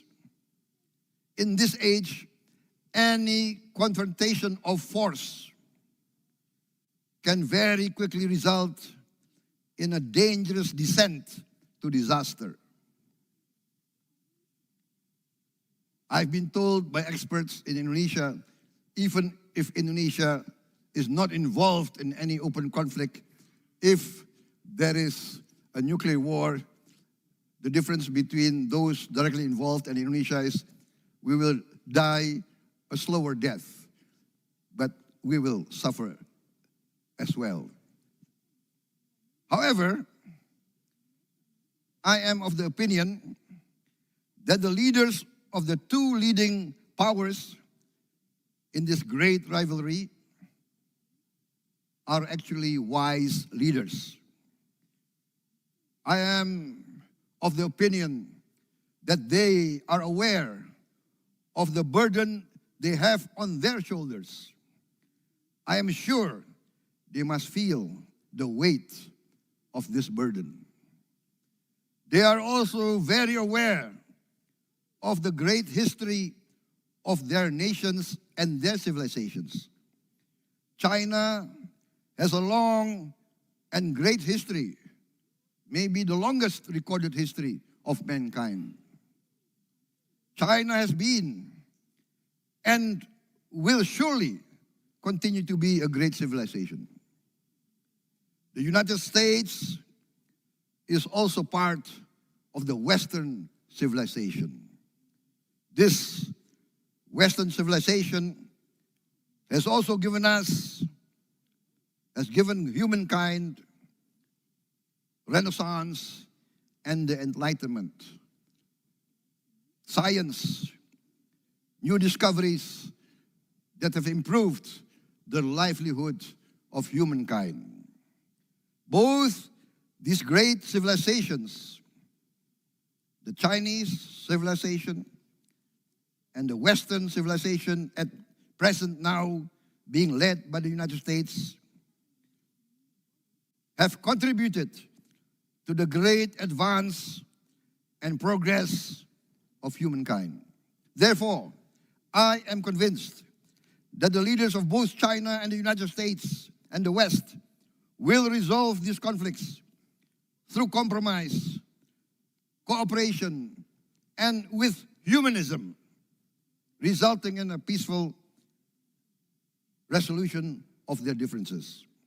I am confident that through leadership and wisdom, great statesmanship will prevail amongst the leaders of these great powers. Perhaps I can be considered one of the eternal optimists, but I do not deny that I'm an optimist, because the only alternative to an optimistic view is one that I do not dare to consider. This is, I think, not only my hope, but the hope of many around the world. I would like now also to address the conflict in Europe.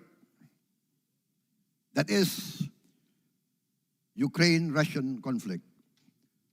I address this because I see many of our European friends present here in this forum.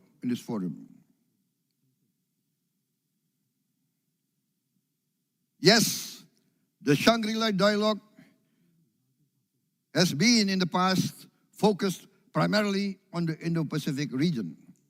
But the presence of so many of our friends from Europe testify to the fact that security in the Indo-Pacific is affected by security and the situation in Europe, and vice versa. As I said, our planet has become smaller. What happens in Ukraine affects the livelihood of all the peoples of the world. The price of energy has gone up. The price of food has gone up. This has resulted in much suffering for many peoples of the world. Therefore, I would like to put forward the proposition that is not out of context for us to try to contribute to the resolution of the Ukraine-Russia conflict. I therefore would like to take this opportunity to urge, to recommend with utmost urgency for our brothers in Ukraine and in Russia to come as soon as possible to a cessation of hostilities. I propose that the Shangri-La dialogue find a mode of declaration urging both Ukraine and Russia to immediately start negotiations for peace. This declaration should be voluntary from all participants here representing their various countries. But I propose the general outline of the peace plan as follows. First, a ceasefire in place. That is, a cessation of hostilities in place at the present positions of both conflicting parties. Two, withdrawal 15 kilometers each from their forward positions to a new demilitarized zone. Three, the United Nations Monitoring and Observer Force to be immediately formed and to be immediately deployed along this new demilitarized zone. 5, the United Nations should organize, carry out, and execute a referendum in the disputed territories to ascertain objectively the wish of the majority of the inhabitants of the various disputed areas. And I would like to declare at this present moment that Indonesia is prepared to contribute military observers and military units under the peacekeeping auspices of the United Nations. These steps, I think, has proven in history to be effective. Let us not here put blame on any side. There are always two versions to any conflict. Both sides feel strongly of their righteousness. But for the security of the world, for the safety of the innocent, we have to achieve cessation of hostilities as soon as possible. I refer to historical examples. In Korea, a big and massive conflict was resolved by a cessation of hostilities and a demilitarized zone. Yes, the conflict in Korea has still to be resolved permanently. However, for at least 5 decades, we have had some sort of peace, which is much better than the massive destruction and the killings of many innocent people. Distinguished participants, I do not know if my proposals can be accepted, but at least let us try to put forward some concrete recommendations so that meetings like the Shangri-La dialogue will have more substance, more meaning, and can prove to be a platform that can contribute to the diffusion and de-escalation of armed conflict. Once again, because our planet has become smaller, it is more imperative for us to achieve peace. Thank you.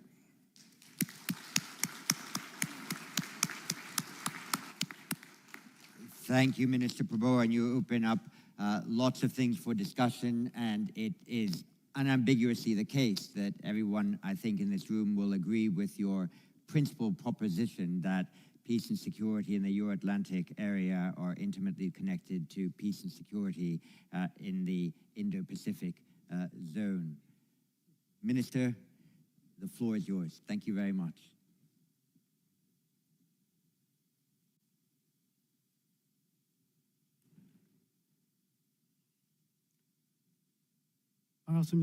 Good afternoon. This is the Minister of National Defense of the Republic of Korea. It is my great pleasure to be standing here again this year from last year, and I would like to make my speech on resolving regional tensions. First of all, I would like to extend my congratulations on the 20th anniversary of the Shangri-La dialogue. Allow me to offer my special congratulations and thanks to IISS Director General and Chief Executive Dr. John Shipman and his team, and the Coordinating Minister for National Security of the Republic of Singapore, His Excellency Teo Chee-hin. Due to recent complex security challenges, the tension in the region is rising. As a result of the continuation of the war in Ukraine and historical and geopolitical factors, the security environment of the international community is facing many uncertainties. In addition, unconventional security threats such as infectious diseases, climate change, cybercrimes, and terrorism are deepening the uncertainties. Amid such circumstances, North Korea, despite the strong oppositions by the international community, is adhering to its nuclear and missile developments. The advancing nuclear and missile capabilities of North Korea are threatening the rules-based order, which we jointly protected to this day.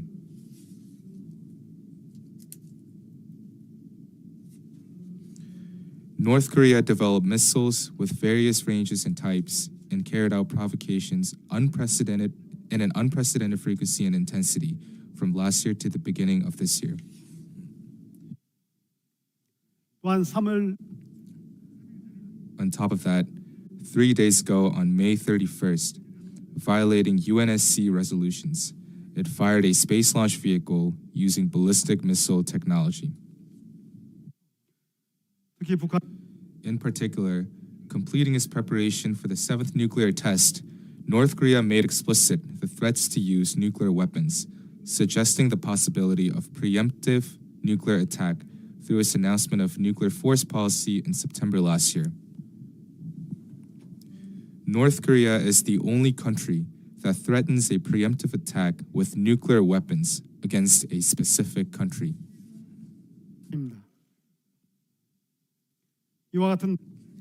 Such a behavior is a point-blank violation of UN Security Council resolutions. It is also a breaking of a promise made in 1991 between the two Koreas that declared denuclearization on the Korean Peninsula. Not to mention, this is also an unlawful action that directly undermines the Nuclear Proliferation Treaty preserved by the international community since the Second World War. The reckless nuclear and missile development of North Korea is increasing concerns of nuclear proliferation, causing regional arms race. As a result, the security dilemma of rising security costs for each country is expanding.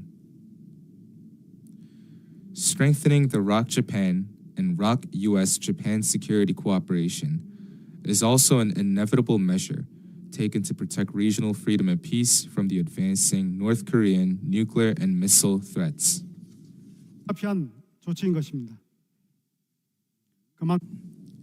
North Korean threats are that major a challenge that deeply agitates the structure of regional security. In addition, North Korea's human rights problems, turning graver by the day, pose critical threats to universal values and rules of humanity. The Kim regime, obsessed solely with advancing nuclear and missile capabilities, is turning a blind eye on the lives of its people who suffer from food shortage and economic crisis. Had the Kim regime used money on purchasing food instead of spending it on developing nuclear weapons and missiles, including 34 launches of ballistic missiles last year, the North Korean people would not be starving as they do today. Infringement of human rights of the North Korean people is also at a severe state. Even as I speak, North Koreans are living under the harshest reality of human rights violation, with their basic freedom and rights set forth by the UN unguaranteed. Article 2 of the Universal Declaration of Human Rights states that everyone is entitled to all the rights and freedoms without distinction of any kind. 내용을 포함하고 있습니다. 북한의 참혹한 The abysmal human rights conditions of North Korea regress from the universal values that the international community seeks to uphold and damage the values of freedom, rule of law, and human rights in the Indo-Pacific.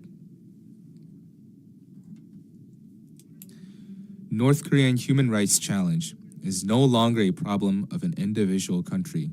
Rather, it is a collective task for which all members of the Indo-Pacific must together condemn and look for solutions. 우리 정부는 For the past few years, the ROK government attempted to solve North Korean problems by relying on good faith of North Korea, that if we offered kindness, North Korea will embark on the path of denuclearization. However, the then advocated denuclearization and lasting peace turned out to be fake and unveiled itself to be undeniably false. Even when denuclearization talks and discussions for improving relations were in progress, North Korea was operating plutonium and uranium enrichment programs and continued illegitimate activities of nuclear and missile capability development. 그리고 이는 북한이 This indeed has been proven by various missile and other weapons recently revealed by North Korea.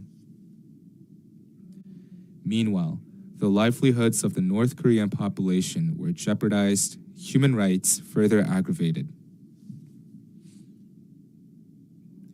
In order to solve North Korean problems substantively, we have to consolidate our intent and convince North Korea to change the thoughts and behaviors in the right direction. 가야 합니다. 이를 통해 Doing so would bring about genuine peace on the Korean Peninsula and in the region.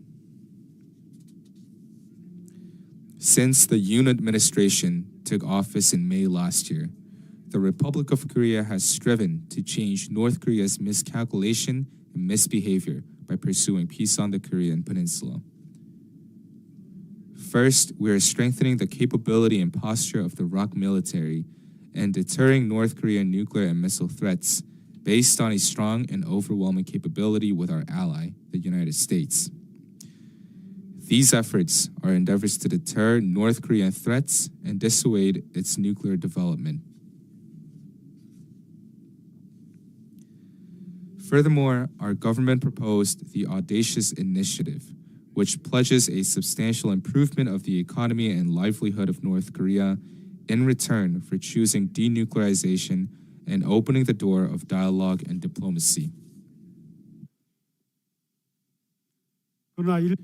However, some countries are ignoring North Korea's unlawful behaviors that violate the rules-based international order.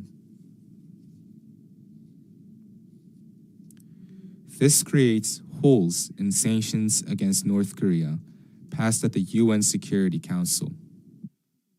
또한 And due to objections by countries with important responsibilities, despite North Korea's unprecedented number of missile launches last year, not a single additional UNSC resolution was able to pass. 이란 가운데 김정은 Meanwhile, by stealing cryptocurrencies, dispatching workers overseas, and conducting illegal maritime transshipment activities, the Kim regime is securing nuclear and missile development funds, further increasing the threats. 북한의 불법적 행 Choosing inactivity to North Korea's unlawful behaviors will worsen the security landscape of not only the Korean Peninsula and the Indo-Pacific region, but also the entire world. This will, of course, increase our security costs. Hence, along with the Republic of Korea, I ask that we convene the strength to create a change against threats by North Korea, a state turning the Pacific into its firing range. First of all, based on the understanding that the North Korean issue is a shared challenge, we must condemn its unlawful activities together. 북한의 핵미사일 Disregarding or defending its nuclear and missile development goes against the international order we together maintained. Also, we must blockade North Korea's unlawful activities by faithfully implementing existing UNSC resolutions agreed upon by the international community. 북한의 핵미사일 개발 In order to stop the inflows of funds and supplies for North Korea's nuclear and missile development, we should further reinforce the cooperation of the international community in the form of cyber cooperation and PSI.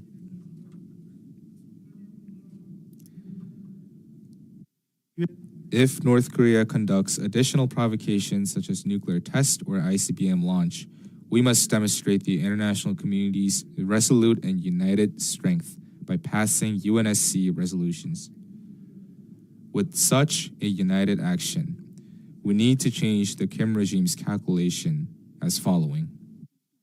북한이 핵위협과 강압을 통해 얻는 이익 We must make North Korea understand that the costs of making nuclear threats and coercions far exceed the benefit of doing so, and that if they continue the illegal activities as they do today, they will only become more isolated, and that they will not be able to solve the problems that they face.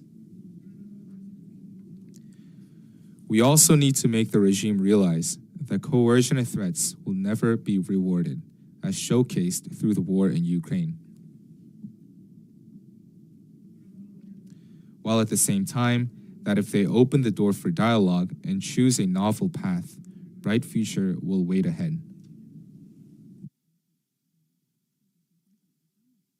지금껏 So far, the process of mankind development entailed the endless journey for universal values of freedom, human rights, and the rule of law. The reason the ROC government announced strategy for a free, peaceful, and prosperous Indo-Pacific region in December last year and contributes to the regional peace and stability is to pitch in on the same journey.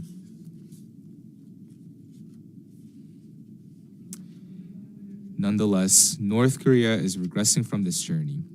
The instability on the Korean peninsula, caused by its actions, is now evolving into the instability in the Indo-Pacific and the global security. Solving the North Korean challenge is our joint security interest that will enhance freedom and peace of the international community, including the Indo-Pacific. Going forward as well, my government will deter North Korea's nuclear and missile threats with strong power and actively drawing North Korea towards its complete denuclearization through dialogue and diplomacy. Peace on the Korean Peninsula is directly interconnected with the security interests of all of us. I once again ask that the international community continue to assemble the strength so that North Korea will open the door for dialogue and choose a new path. Thank you for listening.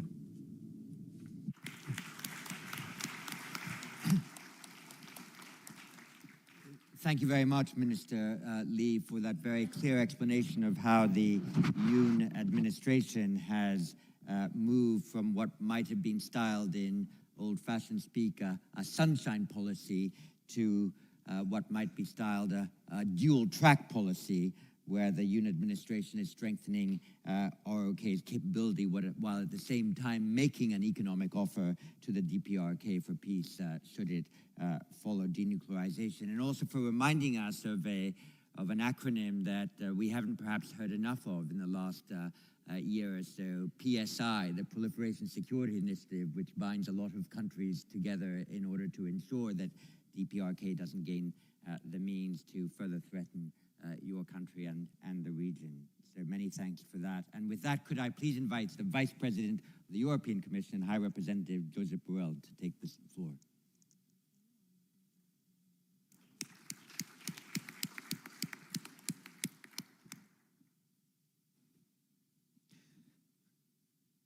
Ladies and gentlemen, Excellencies, tout protocole observé, how do we say in Brussels, and thank you to everybody. I am very glad to be here at Shangri-La Dialogue and discuss regional tensions with my colleagues from Indonesia and with South Korea. I know how important is this forum, and I also know the crucial role played by Singapore as a source of moderation and equilibrium in a region which is at the heart of the global competition today. Yes, in Europe we have a war in our borders, but the epicenter, the core of the global competition, it's in the Indo-Pacific. It's here. And I would like to start saying some words about how do I look at the international systems in order to explore how can Europeans and Asians can work together to prevent another military confrontation in the region. Yes, because the international system is here in Asia, in this part of the world, where the challenges are bigger. For me, the international system is based on a dual dynamic which affects directly Asia and its security. And this dynamic is not a bipolarity, neither a multipolarity. It's both. We have both. You have a bipolarity, driven, of course, by the US-China competition, a competition which is deeper than the previous Soviet-American rivalry, because it covers all fields, including technological competition, which was limited during the Cold War. This competition is political, ideological, economic, technological, and strategic, and Asia is the main area of that competition. And then there is another part of the system which is purely multipolar, and it expressed that many other countries in the world becomes more assertive and refuse to remain passive, have their own national agenda, and multipolarity is the product of globalization and the wider distribution of wealth all over the world. And Europeans, we accept that reality. And we have the ambition of being a pole on this new multipolarity. We accept the idea that the world is becoming multipolar, and we have no intention to oppose the rise of emerging nations which believe that their time has come in their history. On the other hand, I know that despite the regular presence of member states of the European Union, my colleagues, ministers of defense, in this forum for many years, Europe is still largely seen as an extra regional actor with limited impact on the regional security dynamics of Indo-Pacific or Asia. And the war in Ukraine has reinforced this feeling. The feeling that now Europe is turning inward and is limiting its global exposure despite our strong messages reassessing the opposite. So I will use this moment, this speech, in order to try to express to you which are the fundamental reasons of our regional commitment, based on the fact that the security today is a continuum in a globalized world, the evolution of our approach with adoption of the strategic compass, and our aim for a better effectiveness in order to be a smart enabler of security and defense. My starting point is to underline that Europe and Asia have a direct stake in each other's security, and that we have to work together in order to avoid a confrontation in the region. Nothing is far away in a globalized world. As I said, security is a continuous across the space, and any war or any major security crisis in one region affects everyone, everywhere. And you cannot neither divide the economics of the security, you cannot compartmentalize, because security tensions will affect the economy, and the economy problem will create security tensions. Allow me to present some figures in order to illustrate that. This year, Asia and the Pacific will contribute to more than 60% of global growth. 60% of the global growth. It's clear that Asia is the beating heart of the global economy. And your maritime routes are the arteries of the global economy, because every day 2,000 ships transport goods across the Indian Ocean and the South China Sea to Europe and back. 2,000 ships every day. Our economic links are getting stronger. They have reached an incredibly high level, unimaginable 40 years ago. But the global security environment continues to get worse. Our economic links increase. Our security landscape is becoming more and more dangerous. There is less trust among the main players, less respect for international law and multilateral agreement. Force and coercion are on the rise. It's not law, but force, which is increasingly shaping our world. And unsurprisingly, everybody expand their military spending. Why? Because people are afraid. And they are afraid because they face challenges. And since they face challenges, they buy arms, a lot of arms. And the figures illustrate this course to rearmament. World military spending last year grew to an all-time high, reaching 2.2 trillion. Oh, you will say it's because Russia war in Ukraine. Yes, it has an effect. And certainly the military expenditure in countries in Europe is today 30% higher than in 2013, before the Russian invasion of Crimea. We have increased 30% since Russia invaded Crimea, because it was a war. But here in Asia, you don't have a war, and in spite of that, the trend of your military expenditure is even greater. Last year, the military expenditure in Asia and Oceania was 45% higher than in 2013. So on the last 20 years, we have increased our military expenditure by 30% and you by 45%. It shows clearly that we live in a dangerous world where people feel insecure, and in order to look for security, and all reflects as all as humankind, they go and buy arms. And it shows that we must do more to build trust and address regional tensions. And that it is our common responsibility to defend the security principles whenever and wherever they are threatened, be it in Ukraine or in the South China Sea or anywhere else. Yes, dear colleagues, we must bring a peace to Ukraine, but a peace that could be considered a just peace.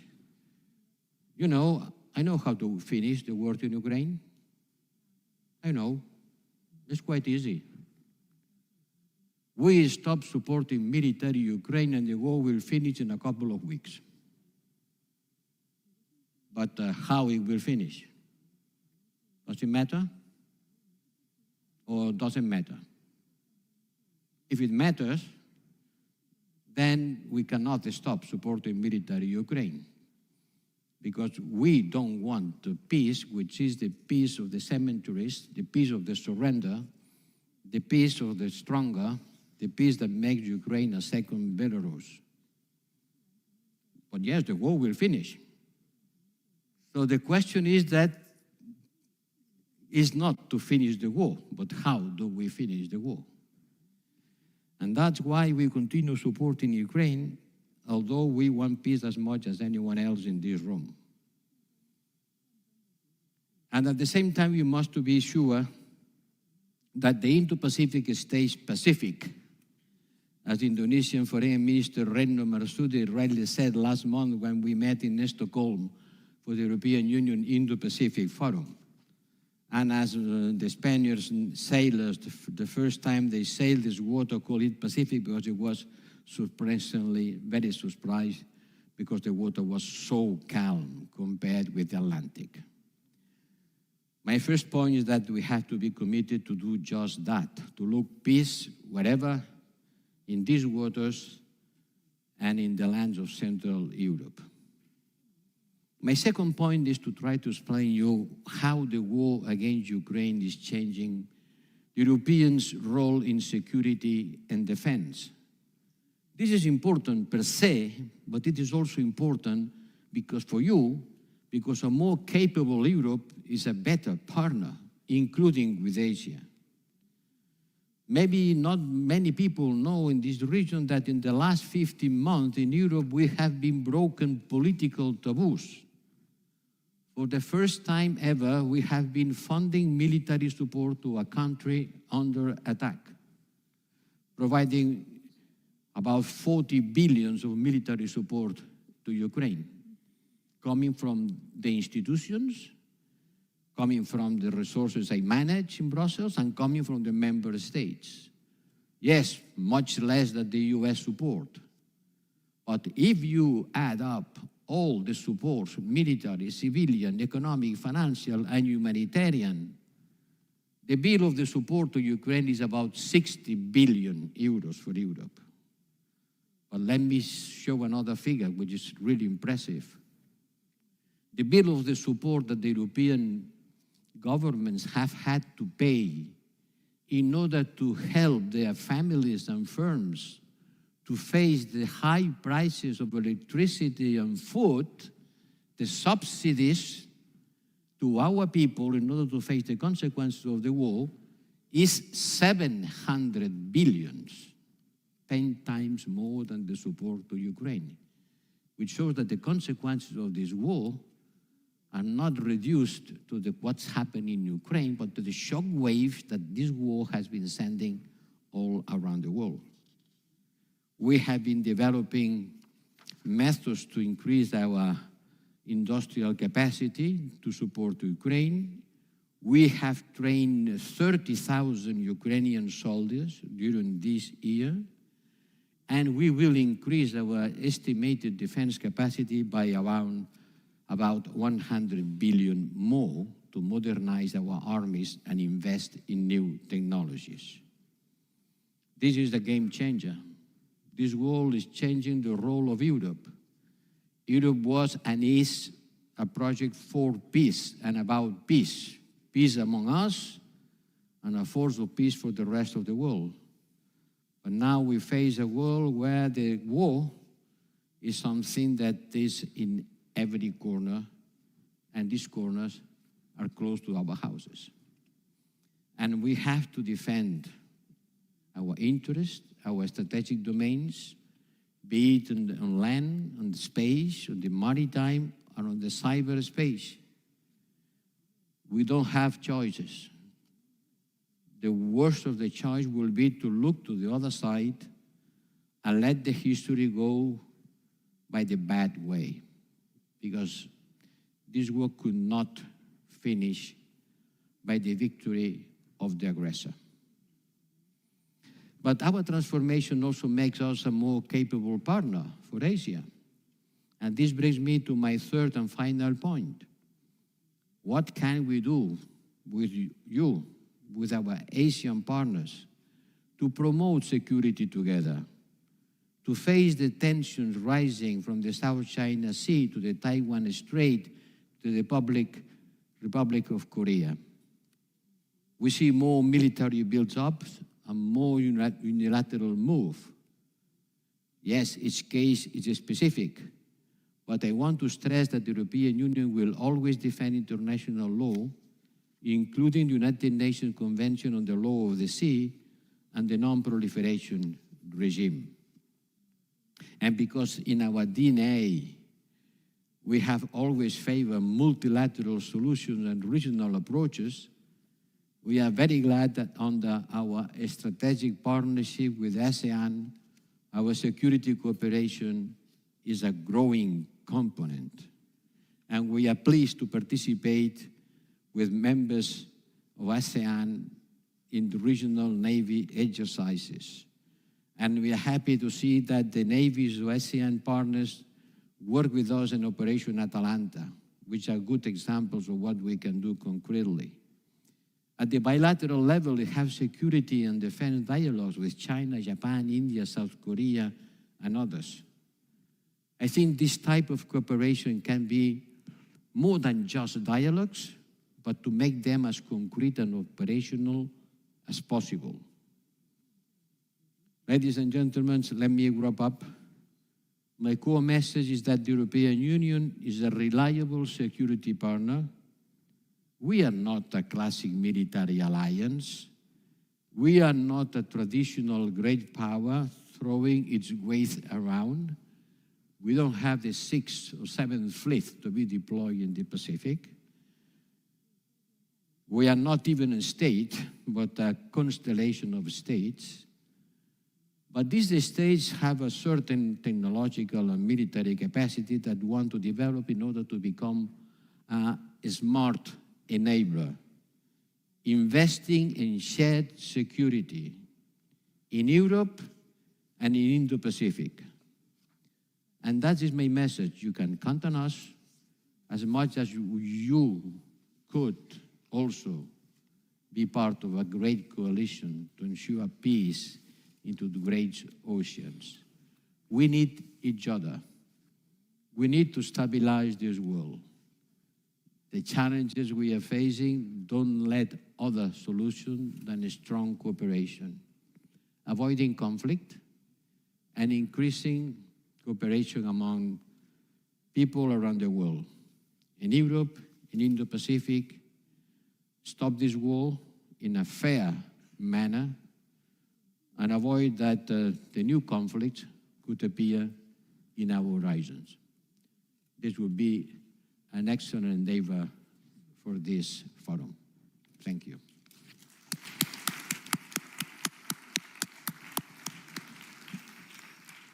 Thank you very much. Muchísimas gracias.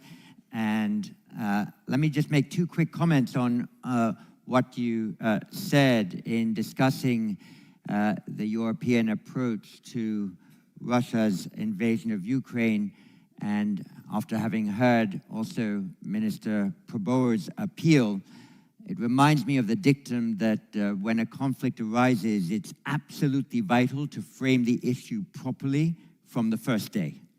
And in the first day of the Russia-Ukraine conflict, a number of Western countries stated Russia invaded a non-NATO country.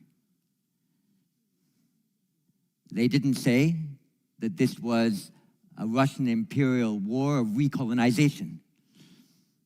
I just wonder, had that language been used, which was consistent with the language that President Putin used in an essay he had written only the year before, in which he explained that, in his view, Ukraine wasn't an independent country, whether that might have, to a degree, changed the perspective from the so-called global south on what was happening in Europe. The second, I think I was very struck by your sort of percentage increases of defense expenditure proportionately in Europe and in Asia. I need to make a party political broadcast here, as we would say in the UK, which is the IISS produces a military balance and has 173 countries' defense economics analyzed within it. And we will look carefully at those numbers and see if we can come up also with ones that are of equal interest. But it raises always that question as to how much of this military expenditure is just for vital modernization, and how much of that defense expenditure is participation in a competitive arms race. And that is one to which our analytical minds must here turn. We have 30 minutes left, so my proposal is that we spend 20 minutes, not more, maybe 18, hearing crisp questions and comments from the floor, and then I will return to the panel in the reverse order in which they spoke, for each of you to take 3 minutes to distill the best of what you have heard and to transmit the best that you have then available from the panel. So first, may I ask Ankit Panda from the US. Thank you. My question is for Minister Lee. Minister, I wanted to ask you about the historic Washington Declaration that was agreed between your president and President Biden in April. There's been a lot of attention on the nuclear consultative group, but I wanted to ask you about a comparatively less discussed component of this declaration, which is the aspiration to, I quote, closely connect the capabilities and planning activities of the new Republic of Korea Strategic Command and the U.S. Korea Combined Forces Command. Could you tell us a little bit about how efforts are proceeding on this endeavor and how you expect things to play out in the coming months? Thank you. And from Australia, Gordon Flake. My question is also for Minister Lee. Thank you for the clarity you had on the challenges and choices posed by North Korea. But my question is on Korea's recently announced strategy for a free, peaceful, and prosperous Indo-Pacific region that was announced last December. That strategy goes beyond the Korean Peninsula. It even goes beyond the New Southern policy of the previous government and extends well into the Indian Ocean, into the broad sweep of the Indo-Pacific. My question is, since that policy calls for a focus on comprehensive security cooperation in the Indo-Pacific, what is Korea's defense or security strategy as part of that Indo-Pacific strategy? And to clarify that, your colleague from Canada, which subsequently has also announced an Indo-Pacific strategy, made it quite clear that they have this Operation Horizon, a new strategy specifically to give security or military teeth to the Indo-Pacific strategy. Thanks very much. And from the IISS, but based in Paris, Rima Momtaz. Thank you, John.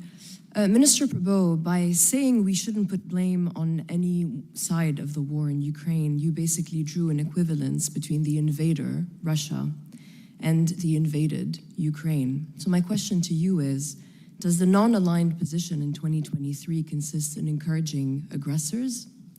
How could this provide a sustainable and just peace? And is this coherent with everything we've heard since this morning about the importance of upholding rules and order in the Indo-Pacific and how might does not make right? Thank you. Thank you. And from China, Ning Li. 你好，李部长，我问那个韩国的国防部长。My question is to the Korean minister. You pointed out that if we do not manage well the situation, it could even lead to nuclear conflict.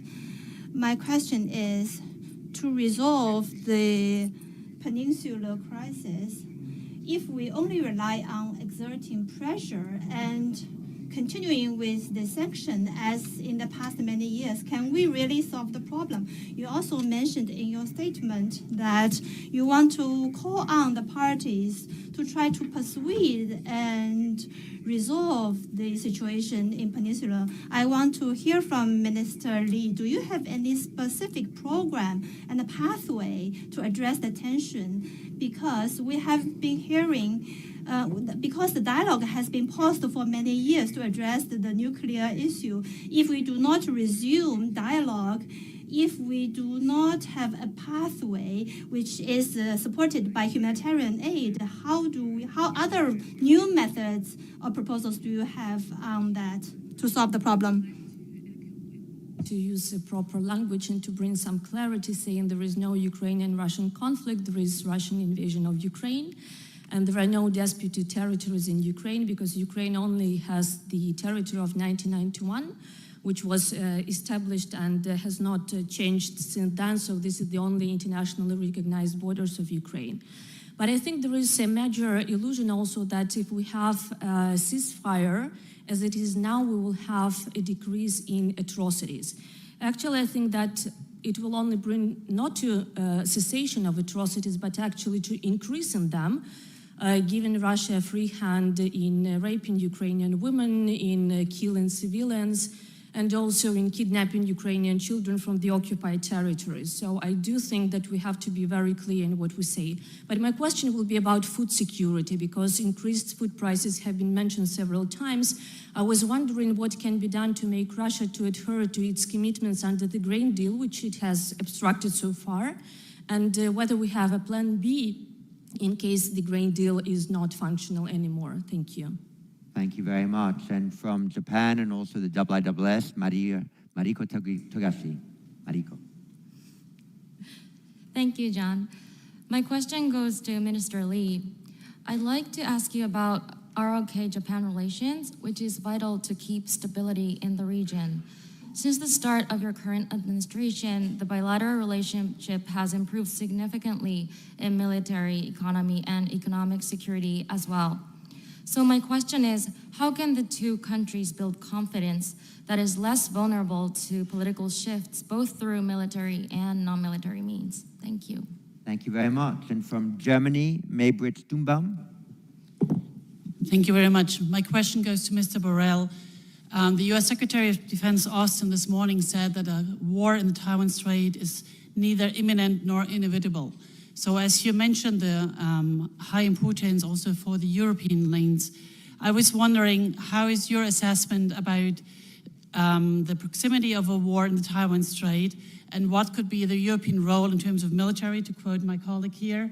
Would there be a military involvement of European forces in any way in the area, or what can we do about the resilience of supply chain? And I would like to give the question also to your colleagues on the panel. What could be a European contribution to ease tensions in the region? Thank you. Thank you very much. And from Myanmar, Min Jin. Thank you. My question is for the Minister Prabowo. I would like to draw attention to the situation in Myanmar. Since the military coup in 2021, Myanmar military regime is brutally cracking down on its own citizens. Civilian deaths in Myanmar were 8,615 until now, which is slightly higher than civilian casualties in Ukraine. Myanmar becomes a major source of instability and then a source of human rights violations and human security in the region. So my question to the Minister Prabowo is, as Indonesia is an ASEAN chairman for this year, how Indonesia can work closely together with Thailand, which is another ASEAN member, and China, which is ASEAN partner, to mitigate, or if possible, to address the Myanmar crisis, because we all know China and Thailand are two most important countries in addressing Myanmar crisis. Thank you. Thank you very much. And someone from the IISS who generated over the last year something we call the Myanmar conflict map. I forget quite how many data points it has, but Aaron Connolly might say so at the beginning of his question. Aaron Connolly. Thank you, Dr. Chipman. Minister Prabowo, I have a similar question about Myanmar. President Jokowi said earlier this year that Indonesia had a particular history that it could share with Myanmar's generals about its transition to democracy. You were present during those events in 1998, and you have been an active participant in Indonesia's democracy for the last 20 years. So I wonder, in your particular capacity, what advice you would give to Myanmar's generals if you had the chance. Thank you. And from Vietnam, Wang Thi Ha. Thank you. I would like to ask Minister Prabowo about his proposal to set up a demilitarized zone and hold a referendum in the occupied territories. Prior to the invasion of Russia last year, these territories indisputably belonged to Ukraine, and now with the referendum proposal, they would effectively become disputed areas. And I cannot help but think of some parallel that is happening in the South China Sea, where some non-disputed maritime zones are becoming disputed areas as well. So I would like to invite your comment on that. Thank you. Thank you very much. And from Indonesia, Diandra Menko. Yes, thank you. My questions goes to my minister, Mr. Prabowo Subianto. So from your remarks, it is intriguing to learn that Indonesia is focusing on the measures to de-escalate regional tension by proposing more open communication and compromise between two major powers. Nonetheless, it is clear that such attempts face some challenges today. In that situation, I'd like to know what roles do you expect Indonesia to play in the future to make such communication and compromise possible to take place?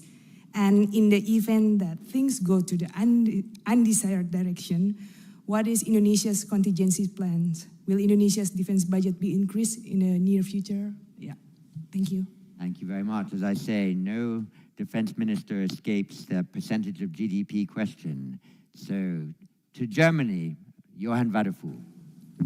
Thank you very much. I would also like to refer to the proposals from Minister Popovo to solve the conflict in Ukraine. I would like to ask you, Minister, why didn't you address the Russian aggression, that this was the only reason for this conflict, and that if Ukraine stops to defend itself, the sovereignty of Ukraine would be gone, and if Russia stops the war, the conflict would come to an end. And if we follow your proposals to come to a ceasefire, wouldn't this only cement a new frozen conflict in Europe? Thank you.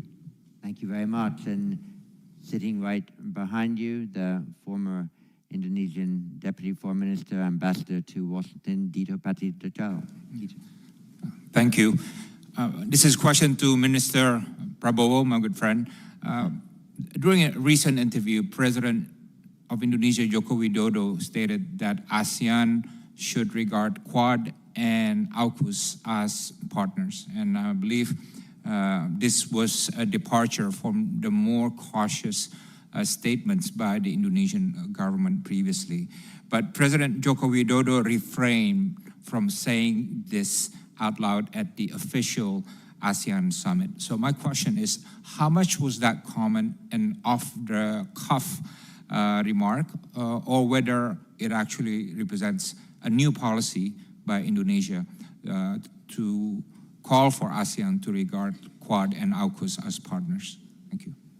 Thank you very much. And from Malaysia, Syed Rizan Johan. Thank you. My question is for Mr. Borrell. You talked about how Europe is changing for the first time, funding and giving funding for military support. My question is this how Europe will be in the future? Or is this because of just a specific incident with the war in Ukraine? Are we going to see more of these sort of instances in the future if the circumstances call for it? Thank you. And from the UK and also the IISS, Nigel Gould-Davis, former ambassador to Belarus. Thank you. A question for High Representative Borrell. It's similar to the previous question. So you set out with great clarity how Russia's war in Ukraine is transforming Europe's military and security profile. Now, traditionally, when the EU has projected power, it has been postmodern power, the power associated with trade, investment, regulatory standards, and values. So could you say a little more about what the implications of Europe's military transformation are for new forms of power it might project, including to this region?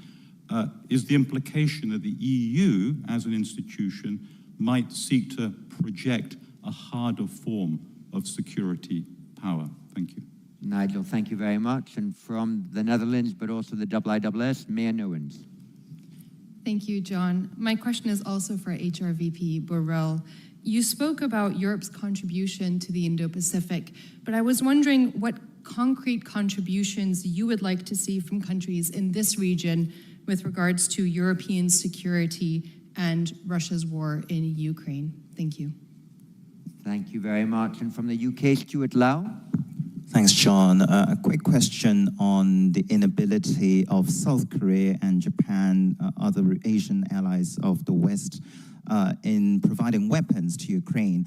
For Minister Lee, is it a position that your country would like to change in order to facilitate this kind of weapons provision to Ukraine? And for the High Representative, how important is it for the EU to be able to facilitate this? Thank you.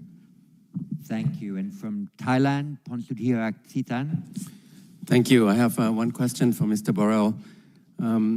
Based on what you said and along the lines of the previous questions, what would be the endgame scenarios here for the Russia-Ukraine war? What would happen to Crimea? What would the timeline look like? I have a quick question for our Korean minister. The Yoon administration's Indo-Pacific strategy, as opposed to the Moon administration earlier, Does it indicate a kind of a choosing sides for South Korea now for ROK? Thank you very much. And from the UK, but also the IISS, Antoine Levesque. Thank you, John. I have two questions for HRVP Borrell. First, on allocations of resources to the Indo-Pacific, you listed the extent of the EU's commitment to the war in Ukraine. Can you explain to us how the EU may conceive of making a greater commitment to the Indo-Pacific in terms of spending and capabilities in the future, given that resources are scarce and that the conflict in Ukraine is still ongoing? And secondly, on UK-EU relations, I was struck by Minister Ben Wallace's references earlier today to Europe. I wonder if you might be able to elaborate a little bit on the extent to which the EU would seek to respond to this overture by the UK and preparedness to work more with Europe, including the EU. Thank you. Thank you. And from Japan, Ken Jimbo. Thank you very much. I have a question to Minister Lee on the Washington Declaration in April. Given that DPRK's enhanced capability, especially on the tactical nuclear weapons, that will definitely complicate your escalation management, would you think that current arrangement with the United States is enough, or you still consider additional measures are needed? In addition to that, there has been a report that involvement of Japan in the nuclear consultative group to link extended deterrence in the new alliances. I'd also like to know your perspective. Thank you very much. And the last question before we return to the panel from Cambodia, Chengpor Aung. Thank you. My question goes to Minister Prabowo. You are the chair of the ASEAN Defense Minister meeting this year. So my question may be similar to the other questioner, but how would you foresee ADMM this year under your leadership to achieve and deal with the issue like one, South China Sea, two, Myanmar conflict, and third, the lack of engagement on the defense sector between the US and China? Thank you.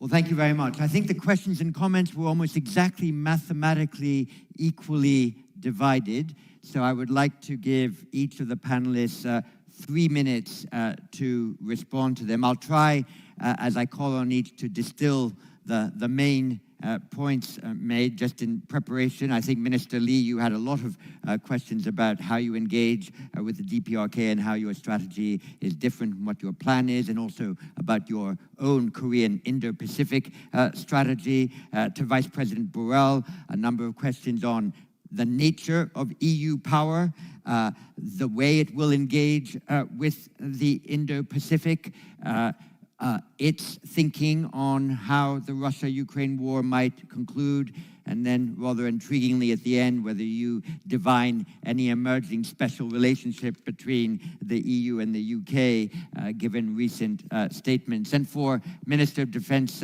Prabowo, a few questions on exactly what does non-alignment mean when there is a war of aggression, and can it be possible to consider territories that are not disputed just because they are attacked? We heard that from Vietnam. Questions about whether a demilitarized zone is practical or could actually lead to more violence. But crucially, I think for you, given your position and your personal history, a couple of questions on how you would approach the resolution of conflict in Myanmar, and in particular drawing on your own experiences. I'm not certain I've summarized impeccably the questions, and each of you might have found something else that you wish to respond to, but may I ask you to speak in this order? Vice President, would you be able to address first, and then Minister Lee, and we'll end with Minister Prabowo. Vice President, muchas gracias. Sorry. There is the lady that asked a question. I think it was in this part of the room, and I couldn't understand her. Maybe she could have the opportunity to repeat it. I can't quite recall who that was. If she comes back, I'll let her ask the question. But on some of these other points, I think you've got some ammunition ready. Oh, yes, I have a lot of questions. Well, this war has not changed the nature of the European Union. The European Union is not a military union. Its main resources are civilians. Most of the members of the European Union are members of NATO. NATO is the system for territorial defense of Europe. There is not alternative to NATO for that. But the member states of the European Union has also decided by the treaties to develop a common capacity of defense, complementarity to NATO, not alternative to. And that's what I am in charge of trying to push for. And this capacity of defense, pooling the capacities of the European armies, is not to be confused with the creation of the European army, which is not in the agenda. But to make the European armies in plural better together, avoiding loopholes, avoiding gaps, being more coordinated with their capacities interoperable and less fragmented, could be a good thing for the taxpayer first, because they will be much less expensive. Secondly, much more efficient. And third, Europe will be more able to face the challenge that they will have to face. Some of the challenges will have to be solved inside NATO. Others, NATO will not solve it. And the Europeans should be able to have their own capacities. But I want to make things clear. Europe is not a military alliance, has the will to create a military capacity by pooling certain capacities of their national armies. And if we have been engaged in this war, it's because Ukraine is our close neighbor and partner, and because we thought that, frankly, we couldn't do the same thing that we did with Crimea. But the invasion of Crimea, to do almost nothing, to engage. And this engagement has the limit of non-belligerency, but it should continue as far as Ukraine needs in order to defend its sovereignty. But the nature of the European Union remains the same. It remains the same until the point that the European budget cannot finance military supplies. So how is it that we are doing it? Because we are doing that through a budgetary instrument which is not part of the European Union budget. It's an intergovernmental tool that can be managed, decided, run by the member states without being inside the institutional setting of the European Union. Thank you very much. Minister Lee.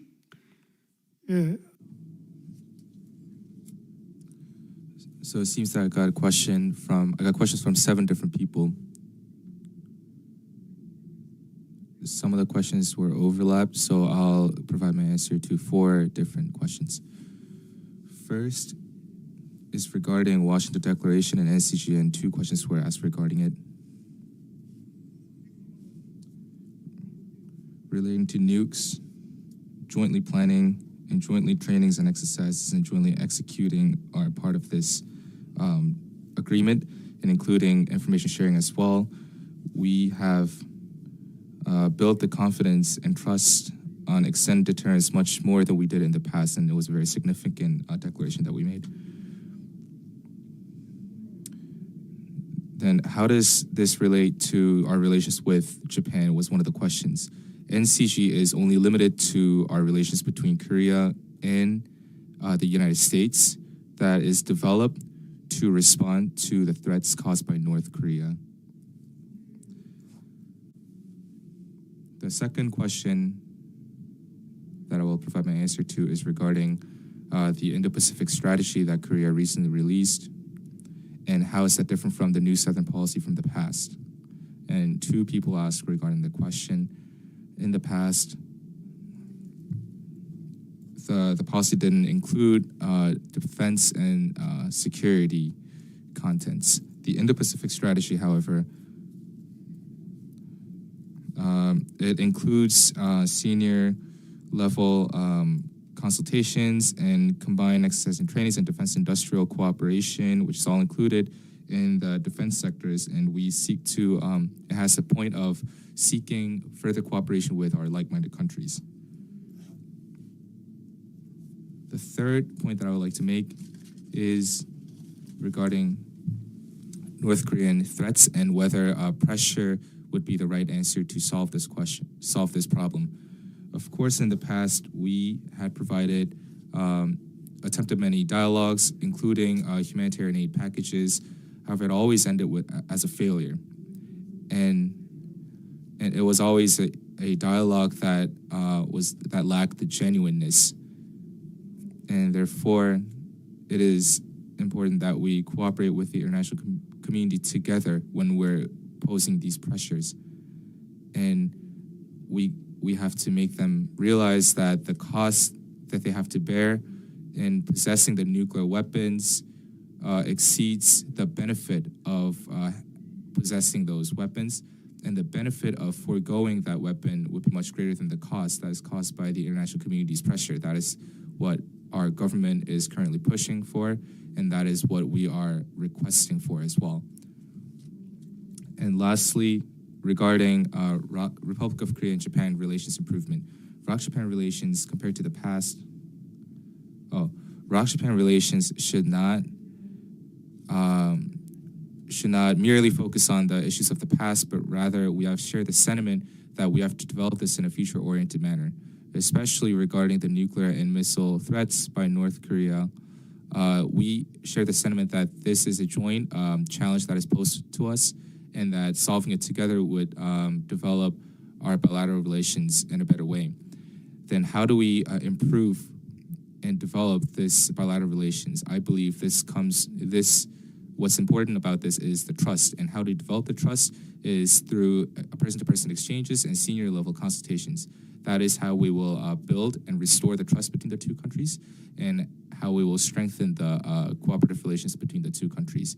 Regarding nuclear and missile threats by North Korea, we will conduct exercise together, and that is a way that we seek to develop our relations together. Over.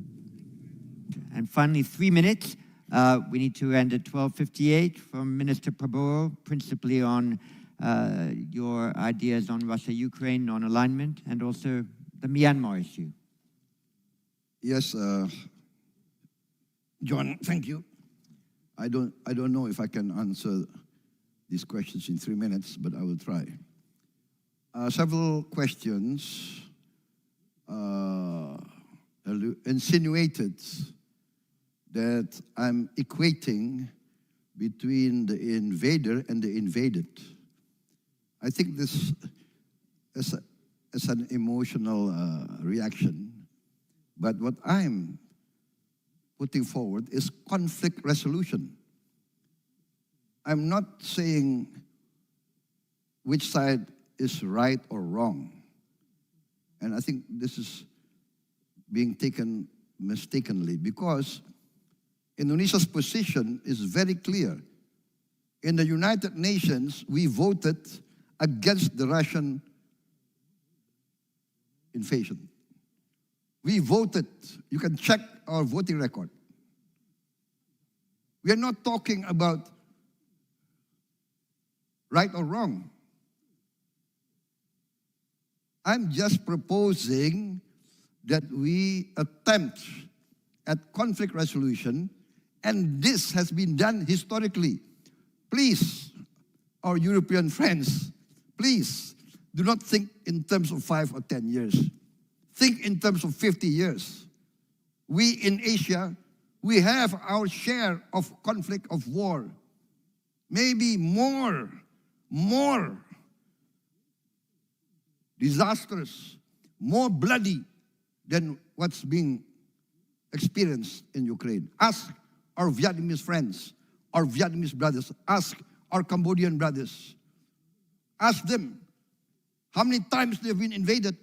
Ask our Vietnamese friends how many times we have been invaded. Ask Indonesians how many times we have been invaded. We know war. We want to resolve. We want to help. But again, it's up to the two parties. What is the United Nations for, if not for conflict resolution? Why is a proposal for a demilitarized zone so taken as if it's not rational? We have a demilitarized zone in Korea. We had a demilitarized zone between North and South Vietnam. We had a demilitarized zone in the Sinai. We have now United States monitoring force in many countries. There are conflicts not only in Europe. There are violations of sovereignty not only in Europe. Ask our brothers in the Middle East. Ask the Africans. Ask the people of the Democratic Republic of Congo. How many countries invaded them? There are United Nations forces in the Congo. So what I'm proposing is how we try to resolve this conflict by respecting the United Nations. That's all. I'm not equating aggression with the aggressors. Please understand, we, in this part of the world, we have been victims of aggression many, many times. I think that's my answer. And for Myanmar, very clear that ASEAN has not accepted the authoritarian and the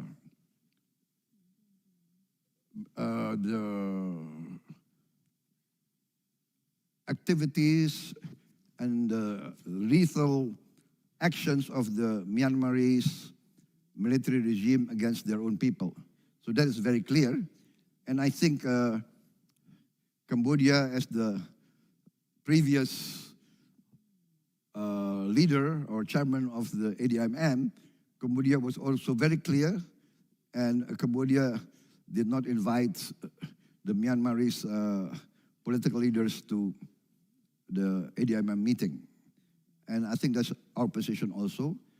And we have been discussing among ASEAN members that we should try to still engage the Myanmarese military regime if that is acceptable to our political masters, and try to convince them to de-escalate, again, to try to achieve ceasefire and democratic resolution of the conflict. And we have given our example in Indonesia.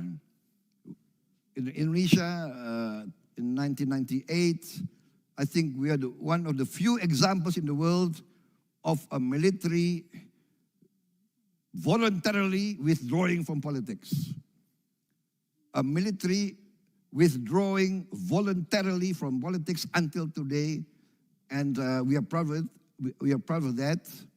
I myself was accused many times of preparing a coup d'etat, preparing, but I did not carry out. I formed a political party. I took part in 4 general elections, right? I became a presidential candidate in 2 general elections. I'm preparing to go for the 3rd time, So we are proud of that, and we want to convince our Myanmarese colleagues that the military always should defend their people and not take violent actions against their own people. Indonesian military tradition is we are a people's army, we rose from the people, we are nothing without the people, and therefore we voluntarily withdrew from politics. And we will go to the people to get a mandate of the people by the consent of the people. I think that's my answer. Thank you. Thank you very much. Everybody, please thank our panelists. They've all worked exceptionally hard. And you've now also learned your lunch, and please be back in the room by 2:40 this afternoon so that we can start on time. Thank you very much.